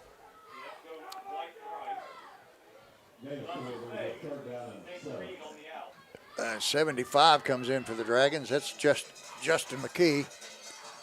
Now Ethan Sturz coming in for R.J. Ward. Going to give those guys a break. He's a third. He's a big boy. Dragons in there 3-3, 4 deep, 5 deep. Twin receivers right and left. Pistol formation. Rowe takes a snap. He's looking. He throws. Kid slipped and fell and didn't have a chance. That's where the field came into play. Could not make that hard outcut. And ball fell harmlessly to the turf. That brings up 4th down and 8. Ball on the 22-yard line. They have to get to about the close to the 15 for a first down. So, Coach, you roll him out? Probably let him do his thing. Same set, twins right, twins left, pistol formation.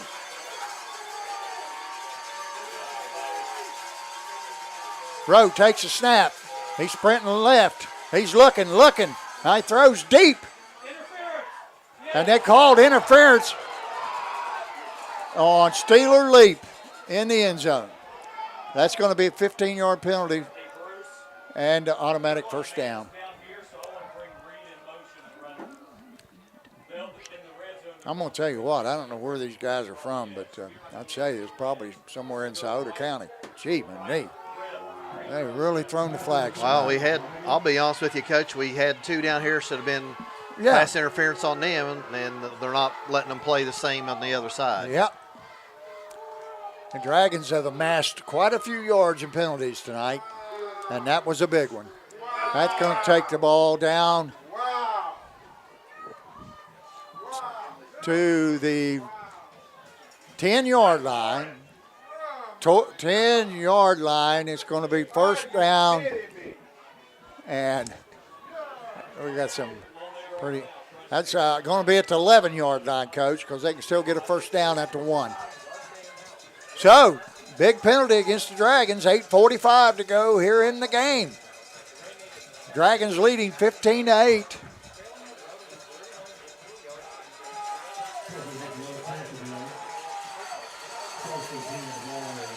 Portsmouth comes out, twins right, twins left. Pistol formation.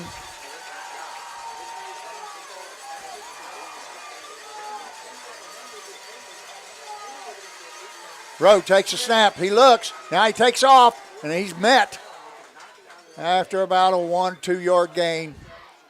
He's met in there. I think that was a designed run. I think it was a little bit of quarterback draw.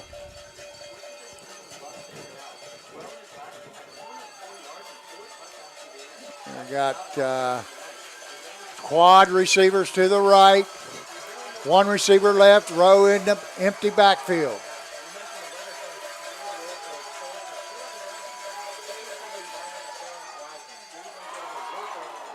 That pass is intended for, I think that is Bryant. What number is that? Is that Cam Kitts? I can't tell for sure. I think it's number 3. Yeah, that was intended for Bryant, but it's broke up. And they'll bring up 3rd down and 8.5 yards to go for the first down. 3rd down and about 9 or 10 for the touchdown. We got 2 backs beside Rowe in the backfield. One of them now goes in motion, sets up twins right and left. Rowe fakes it. Now he's going to run a screen pass over here, but he's going to be corralled. Oh, great job. That's old Casey Hudson, old high hop. He stayed right with him.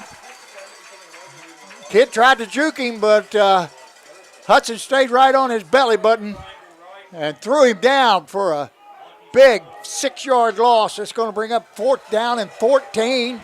And The Trojans are going to go for it. 7:25 to go in the game. And they come out with trip receivers to the right, one left. They're in the pistol formation.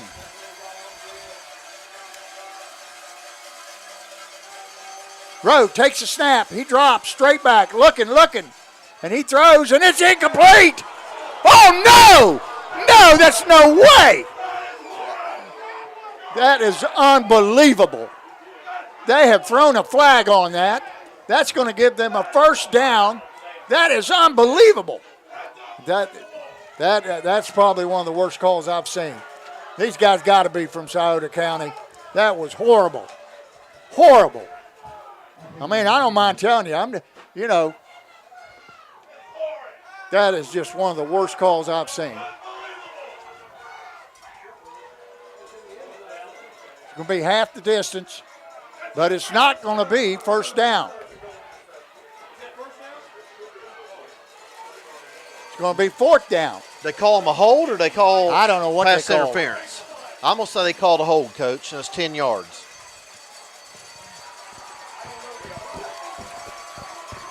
Well, the Dragons have another chance to keep them out of the end zone here. Fourth down, about 6. Trip receivers to the right, 2 to the left, empty backfield. Now we got motion to the right, 4 receivers right. Rowe, he drops back, and his pass is caught and incomplete. Knocked out of the hands. Xander Schmidt. Xander Schmidt on the breakup. Kid had it, and Xander knocked it right out of his body. What a play. Man, that kid has come to play tonight. He is fun to watch. He is. The Dragons are going to take over. First down and 10. They got to protect the ball down, Coach. Ball security is of utmost importance. 6 minutes and 54 seconds. Ball resting on about the 7 or 8 yard line. Especially on this end of the field, Coach. We don't want to turn over and give them a short field. Oh, no. If we don't do anything, let's get it out a little bit so we could at least punt it down past the 50.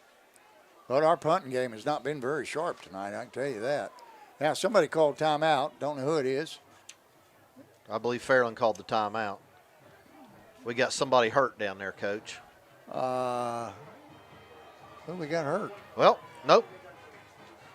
Thought we had somebody down there on the ground. No, he's wanting the team to move back behind the 25. You can't go past the 25 in the bench area. So that was quick, whatever it was. The Dragons are out in the huddle. And ball resting on about the 8 yard line or 7 yard line. First down and 10. Dragons come out. And we got a wing to the left. We got unbalanced left. We got 2 backs in the backfield. Jackson takes the snap and he hands to Brumfield. Brumfield up the gut for a big 10 yard, 11, 12 yard gain. First down, Dragons. ISO. I love it, Coach. Let's run it. You know what? Run it right at them. Hey, that's old-fashioned football. That's you and me right Hey, there. man, when you got a line like that, you got a back like that, line up and play a little bit of smash mouth football. Peyton Jackson comes in with the play from Coach Melvin Cunningham. Dragons break the huddle. They come out in the same set. Same set. 2 backs in the backfield. We're going to hand it this time. No, we're going to keep it. Peyton Jackson, he's not going to get anything there. Defensive end did a good job of staying at home right there.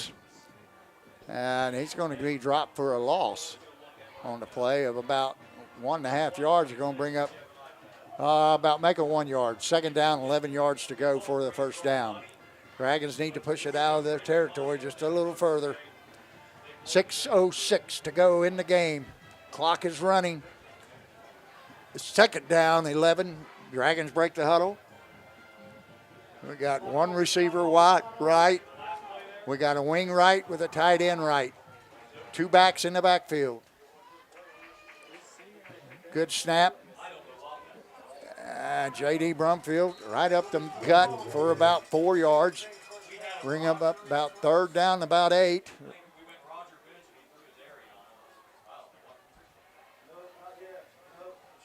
Yeah, third down, 8 yards to go.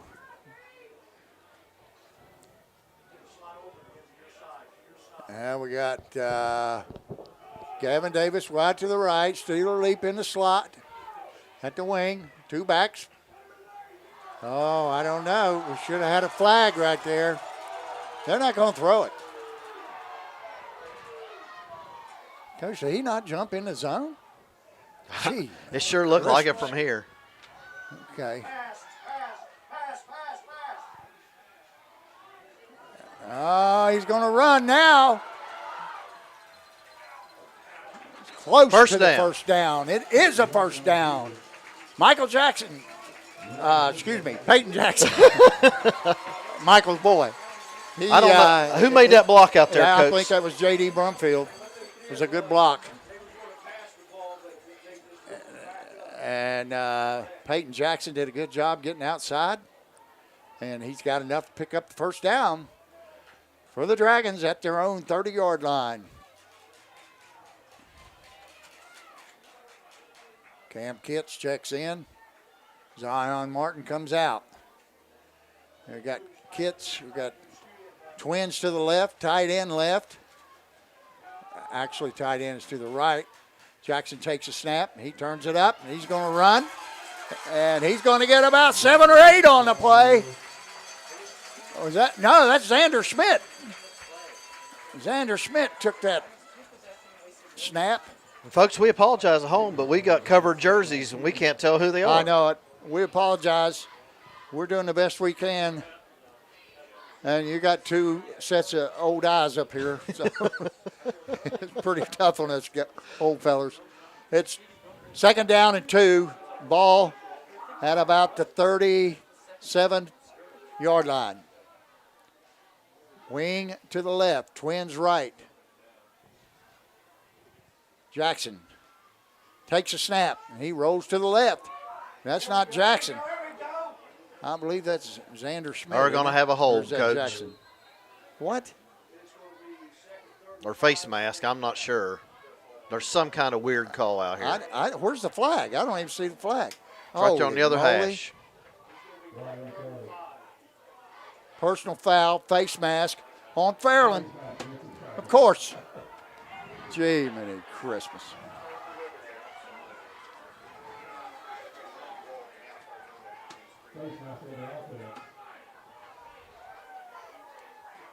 I never seen the like in my life. I'll be anxious to see what the stat line is on penalties. I can tell you this, Dickie Martin would be going absolutely berserk.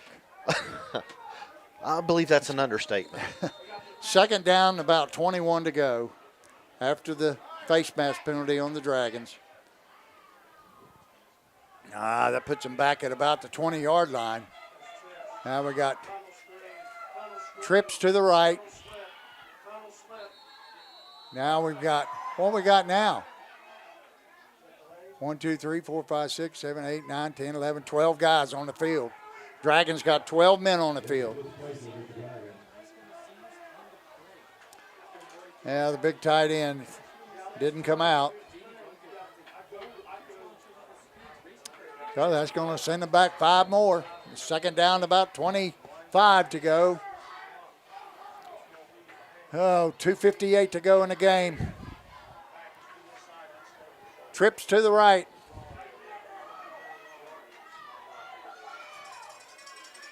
Jackson.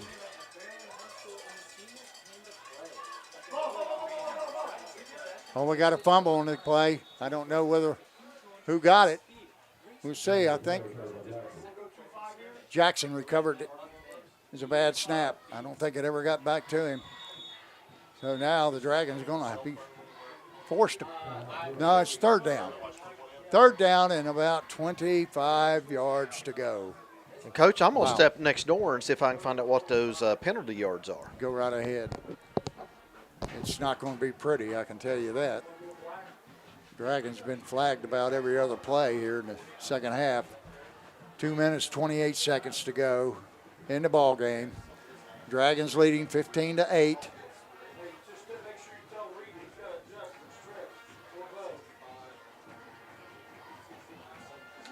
I don't know if we got it.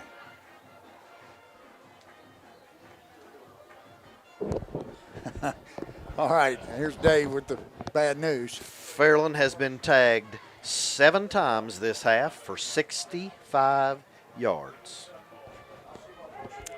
Well, and I'm not saying that's some of gotta those be aren't close to deserved. over 100, though, if you count the first half. I guarantee it's over 100 for the first half. I mean, both halves combined. I guarantee it. Yeah. Well, I got a big third down coming up here. If they could just get it out about, I don't know, 10, 15 more yards, there'll be a punt occur, but that's going to happen in the slush. I'm going to tell you that, in the mud. And folks at home, this field has gotten a lot worse as the game has gone on. Okay, Dragons come out with twin receivers right, twins left, and make it trips to the right and twins left, empty backfield. And, Coach, Portsmouth has nobody in the middle of the field, deep. No one. Good snap. Jackson drops back. He's looking. Now he tucks it, and he's going to throw it, and there's a wide. Oh, it's picked off. Oh, man. Steeler leap wide open again, but Jackson just couldn't get it out there far enough, and it's picked off. 2:18, Coach, on the clock. I think that was short field. Darian Bryan again on the play. So we got 2 minutes and 18 seconds, and the Trojans are going to take over on the Fairland side of the 50 at the 44-yard line. First down and 10, Trojans. Man, oh man, we just got the markings of a great ending. I don't know which way, but it's the Dragons have got to tighten up their D right now. We got twin receivers right and twins left. We're in the pistol formation. Hammond behind Rowe. Rowe barks out the signals. He takes a snap and he rolls to the left. He looks. He throws out the sideline and it's dropped out of bounds. That was number 80, Jaden Duncan. Tell you what, Coach, they do a lot of flooding on one side or the other to try to get the guys, get you outnumbered. Yeah. Clock stopped. 5 seconds went off. That was it. Second down, 10 yards to go. Ball resting on the Dragon 44-yard line.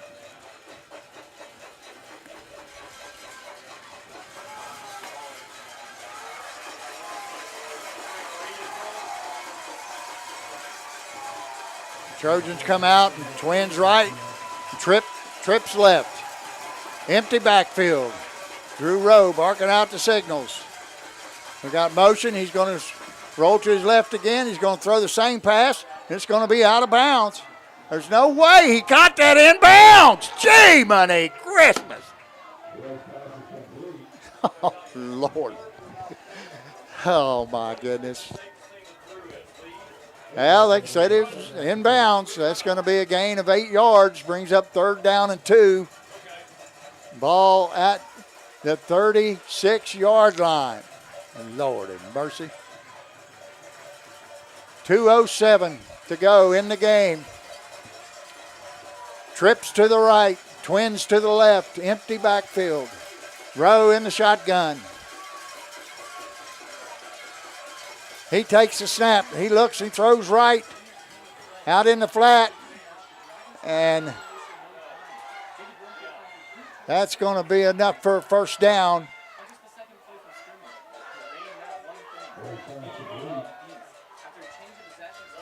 And Coach, we had a blitz on that time off this side, and they just found the open spot. That's going to bring up first down and 10 for the Trojans. Ball on the 30-yard line. 2 minutes to go. Exactly, 2 minutes to go in the game. Trips to the left, twins to the right, empty backfield. We got motion to the right. We got a quick slant to the right. And it's off target. Incomplete, brings up second down and 10.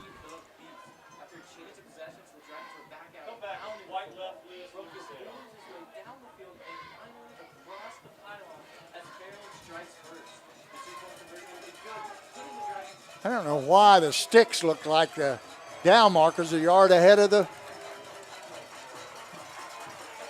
I don't know why they're doing that. I don't know what's going on over there. There we go. Second down, 10. Twin receivers right and left. One in motion. He rolls left. He's going to throw it to the motion man. He avoids the tackle, and he's going to get the first down at about the 20-yard line. So that's going to bring up a first down and 10 with 1 minute and 47 seconds to go in the game. Clock is running.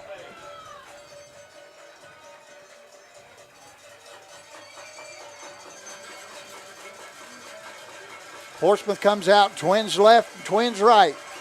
Pistol formation.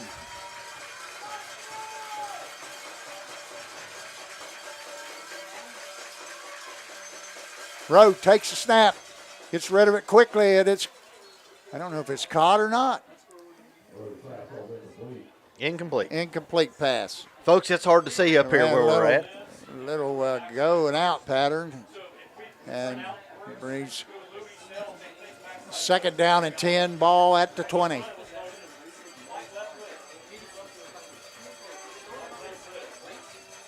.119. Clock is stopped because of the incompletion.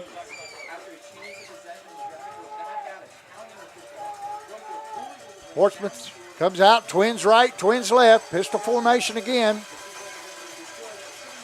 We got motion to the left, and he rolls to his left. He's looking, and he throws deep down the middle. He's wide open in the end zone. Touchdown, Portsmouth. What do you want to do? Big Now, decision big here. decision here. We're going to kick the extra point, or they're going to go for two in the win? Who has momentum right now? Huh? Who has momentum right now? Oh, really? Portsmouth. What I would call would be empty left. So what you're looking at here, Coach? Well, this is, do or die. When you get it in, you're probably going to win. Unless they kick it to Xander Schmidt. And then you're going to call timeout and talk it over. That's good. That's smart. 1 minute, 12 seconds to go. So in the here's game. what you got to think, Coach. So consider this, you're coaching. Okay, you've got somebody snapping the ball. You're going to be down in the mud. You got a holder that's got to catch that ball and get it down. Then you've got to get a kicker that's got to get his plant foot down and get his other foot underneath the ball to get it through. Well, I think, what's the old saying? You go for a win on the road and a tie at home? I believe that's what I've always heard. Well, I think they're going to go for two, and they're probably going to row out.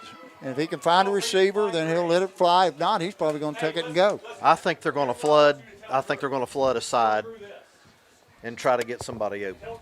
Tell Drew this.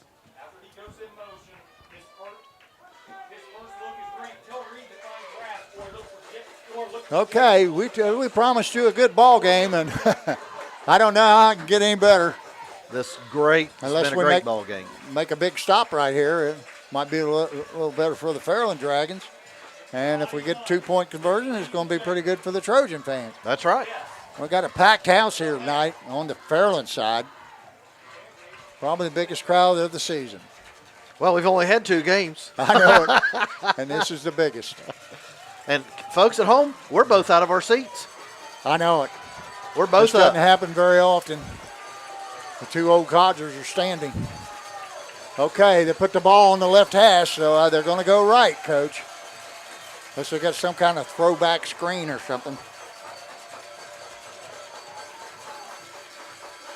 All right, here they come out of the huddle. We got trip receivers to the right, Twins to the left.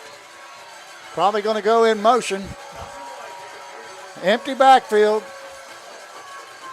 There's the motion. And it fakes a handoff. Now he's scrambling, looking, throws it, and it's knocked down! Knocked down by number 1, Cam Kentz!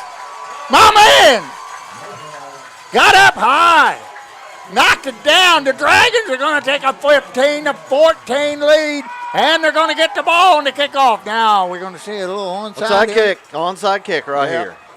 Now, say so. Let's talk about this. You're going to be kicking from the 40, and you've got to get it to go 10 yards, but you're going to be kicking through the soup. Right, and you got heads. You got to have your hands team in there, and you're going to have about 9 guys up close to the 50. You got to have at least 5 between the 45 and 50, but you can have 9 or 10 up there, 11 up there if you want. But they'll put 1 or 2 back, and then whoa, man! I don't know if this old heart can take much more. Know. Well, hey, I'm not giving you CPR mouth to mouth, so you better just not. I'll tell you what, man, what a ball game. You know what? We have seen it's you the and I last together have home seen game. Some good a lot of games people together. are calling it the last home game, but it's not the last home game. No, I don't think so. The Dragons will get probably 1 or 2 home playoff games. But this onside kick looms huge. They've got 1, 2, 3, 4, 5, 6, 7, 8, 9. Hey, they need another guy out there. 1, 2, 3, 4, 5, 6, 7, 8, 9, 10, 11. They have 5 between the 45 and 50. Then they got 5 more between the 40 and the 45. He's going to kick it. Look like they're going to kick it to the left, to the kicker's left. So they secure this kickoff now. Melvin's going to call timeout. Coach Cunningham thinks, hey, we better talk this over. And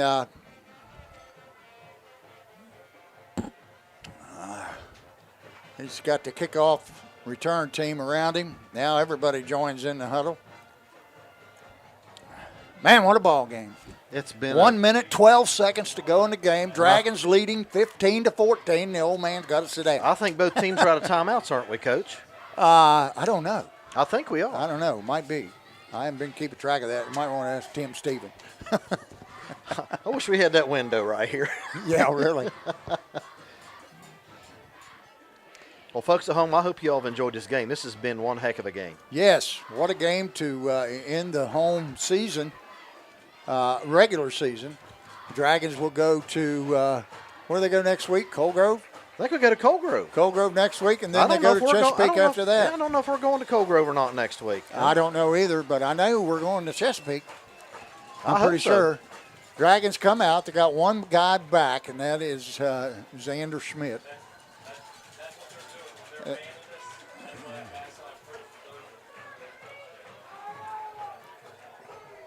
Yeah, they might try to pooch it. Well, now they went from 6 on one side to even 5. So let's see if they're going to kick this way.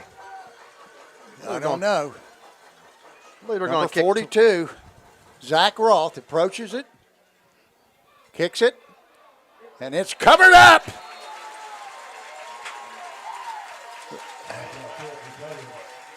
That's number 3, Zion Martin, recovers the onside kick. Dragons now, if they don't have any timeouts left, Coach, I don't know why we can't kneel 3 times here. You're talking 60, 72 seconds. Melvin's taking another timeout. I don't know guess how we many did timeouts. have one. Now we got to secure the ball. This is the time where Okay. I would have the quarterback under center. under center, but my goodness. This new wave football, snapping everything back. I tell you 5 what, yards. I need a yard or I need this, we're going under center. Huh? I said if I need a yard or I'm in this position, I'm going under center with my quarterback. Right. I'm not snapping that ball 4 yards or 5. I know it. I'm not doing it. I agree with you 100%. Too many bad. You've already seen too many bad snaps.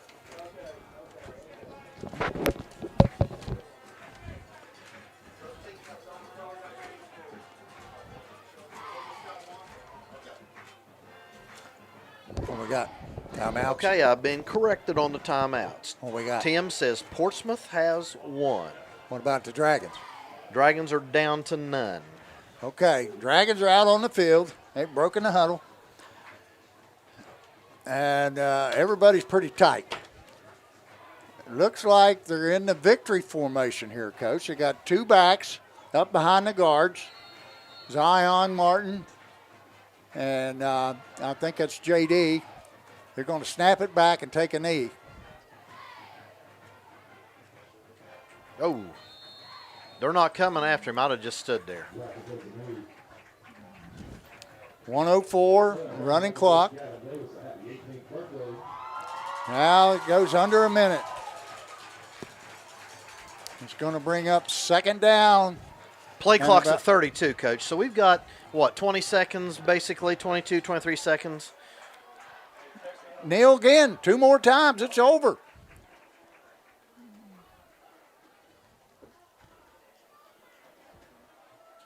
Same, call this victory formation.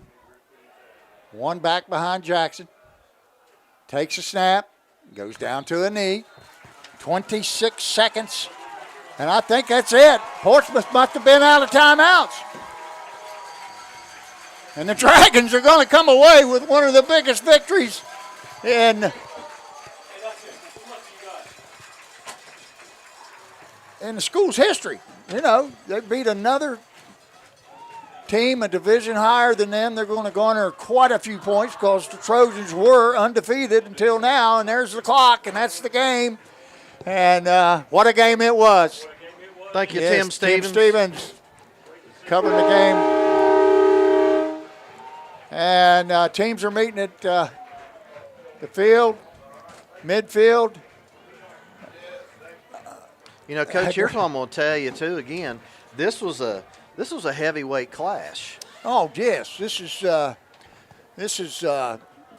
Thriller in Manila. That little Muhammad Ali and George Foreman. I don't know how many people out there are old enough to remember that, but most of them will. I remember that. Man, what a ball game. Dragons come out on top, 15-14 in a barn burner. That was a really now good the team game. is sprinting down the end zone. Do a little celebrating with the student section. A lot of white out there, Coach. A lot of white. Mr. Carper's getting ready to get the band. They're going to play the alma mater down there. That's tradition we started. I think when I was coaching, I think we started doing that. I don't know. Did you do that? I don't remember. No, we didn't have it. I think that's something we started when I was coaching. Oh, good for you. That's a good thing to do. I love watching Ohio State do it and Notre Dame. That's where we got it from. Yeah, you know.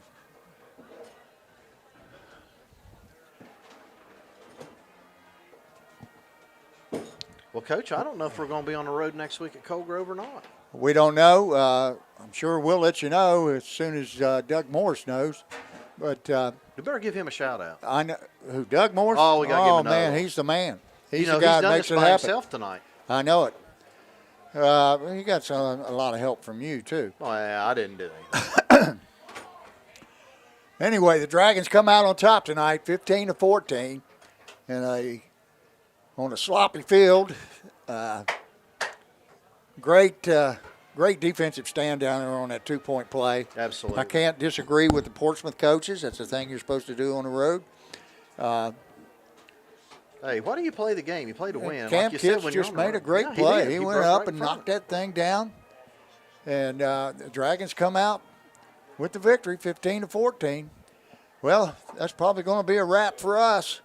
You got any more shout-outs or anything you want to say, Coach? Well, it was a very enjoyable game. I enjoyed the pregame show. Folks, Oh, you yeah. at home, I had a lot of positive comments out there when I took a little break there at halftime. Everybody said they really enjoyed it and thought it was well done. And thanks to you, we pulled it off. Well, hey, we put that together, and I got the final things we wanted to do at about 2:58 today before the bell, 2 minutes before the bell rang. Hal, you did a good job. I want to tell you that. I thought everybody we had on did a good job, and Well, we need to thank him for doing it. Thank Doug for being able to set it up and doing Coach Jeff Gorby. You know, I mean Chuck for keeping us dry. That's right, Chuck Wentz. Hey, thank you, Chuck Wentz. Good luck tomorrow cross country meet. Yes, good luck. All right, now they're playing the school fight song, and the Trojans are walking dejectedly off the field, and the Dragons are still celebrating down the end zone. All right, we're going to sign off now. I want to thank each and every one of you for joining us. It was a great ball game. I hope you enjoyed the broadcast, and here at Jim Mayo Memorial Stadium, we're going to say good night. And one more thing. Go. Coach. Go to IT Fairland or Fairland IT. I don't know which it is. Right. Hit the like button and Yeah, subscribe. my brother Mike Harris and Cheryl down in Tampa, Florida, they signed up, and he said, man, you wouldn't believe it. He says, you get everything, Fairland, everything. And that's what It's we not want. just football, but everything. So we thank you for that plug, Mike, and hope you all have enjoyed the game. So, again, good night, everyone. Good night.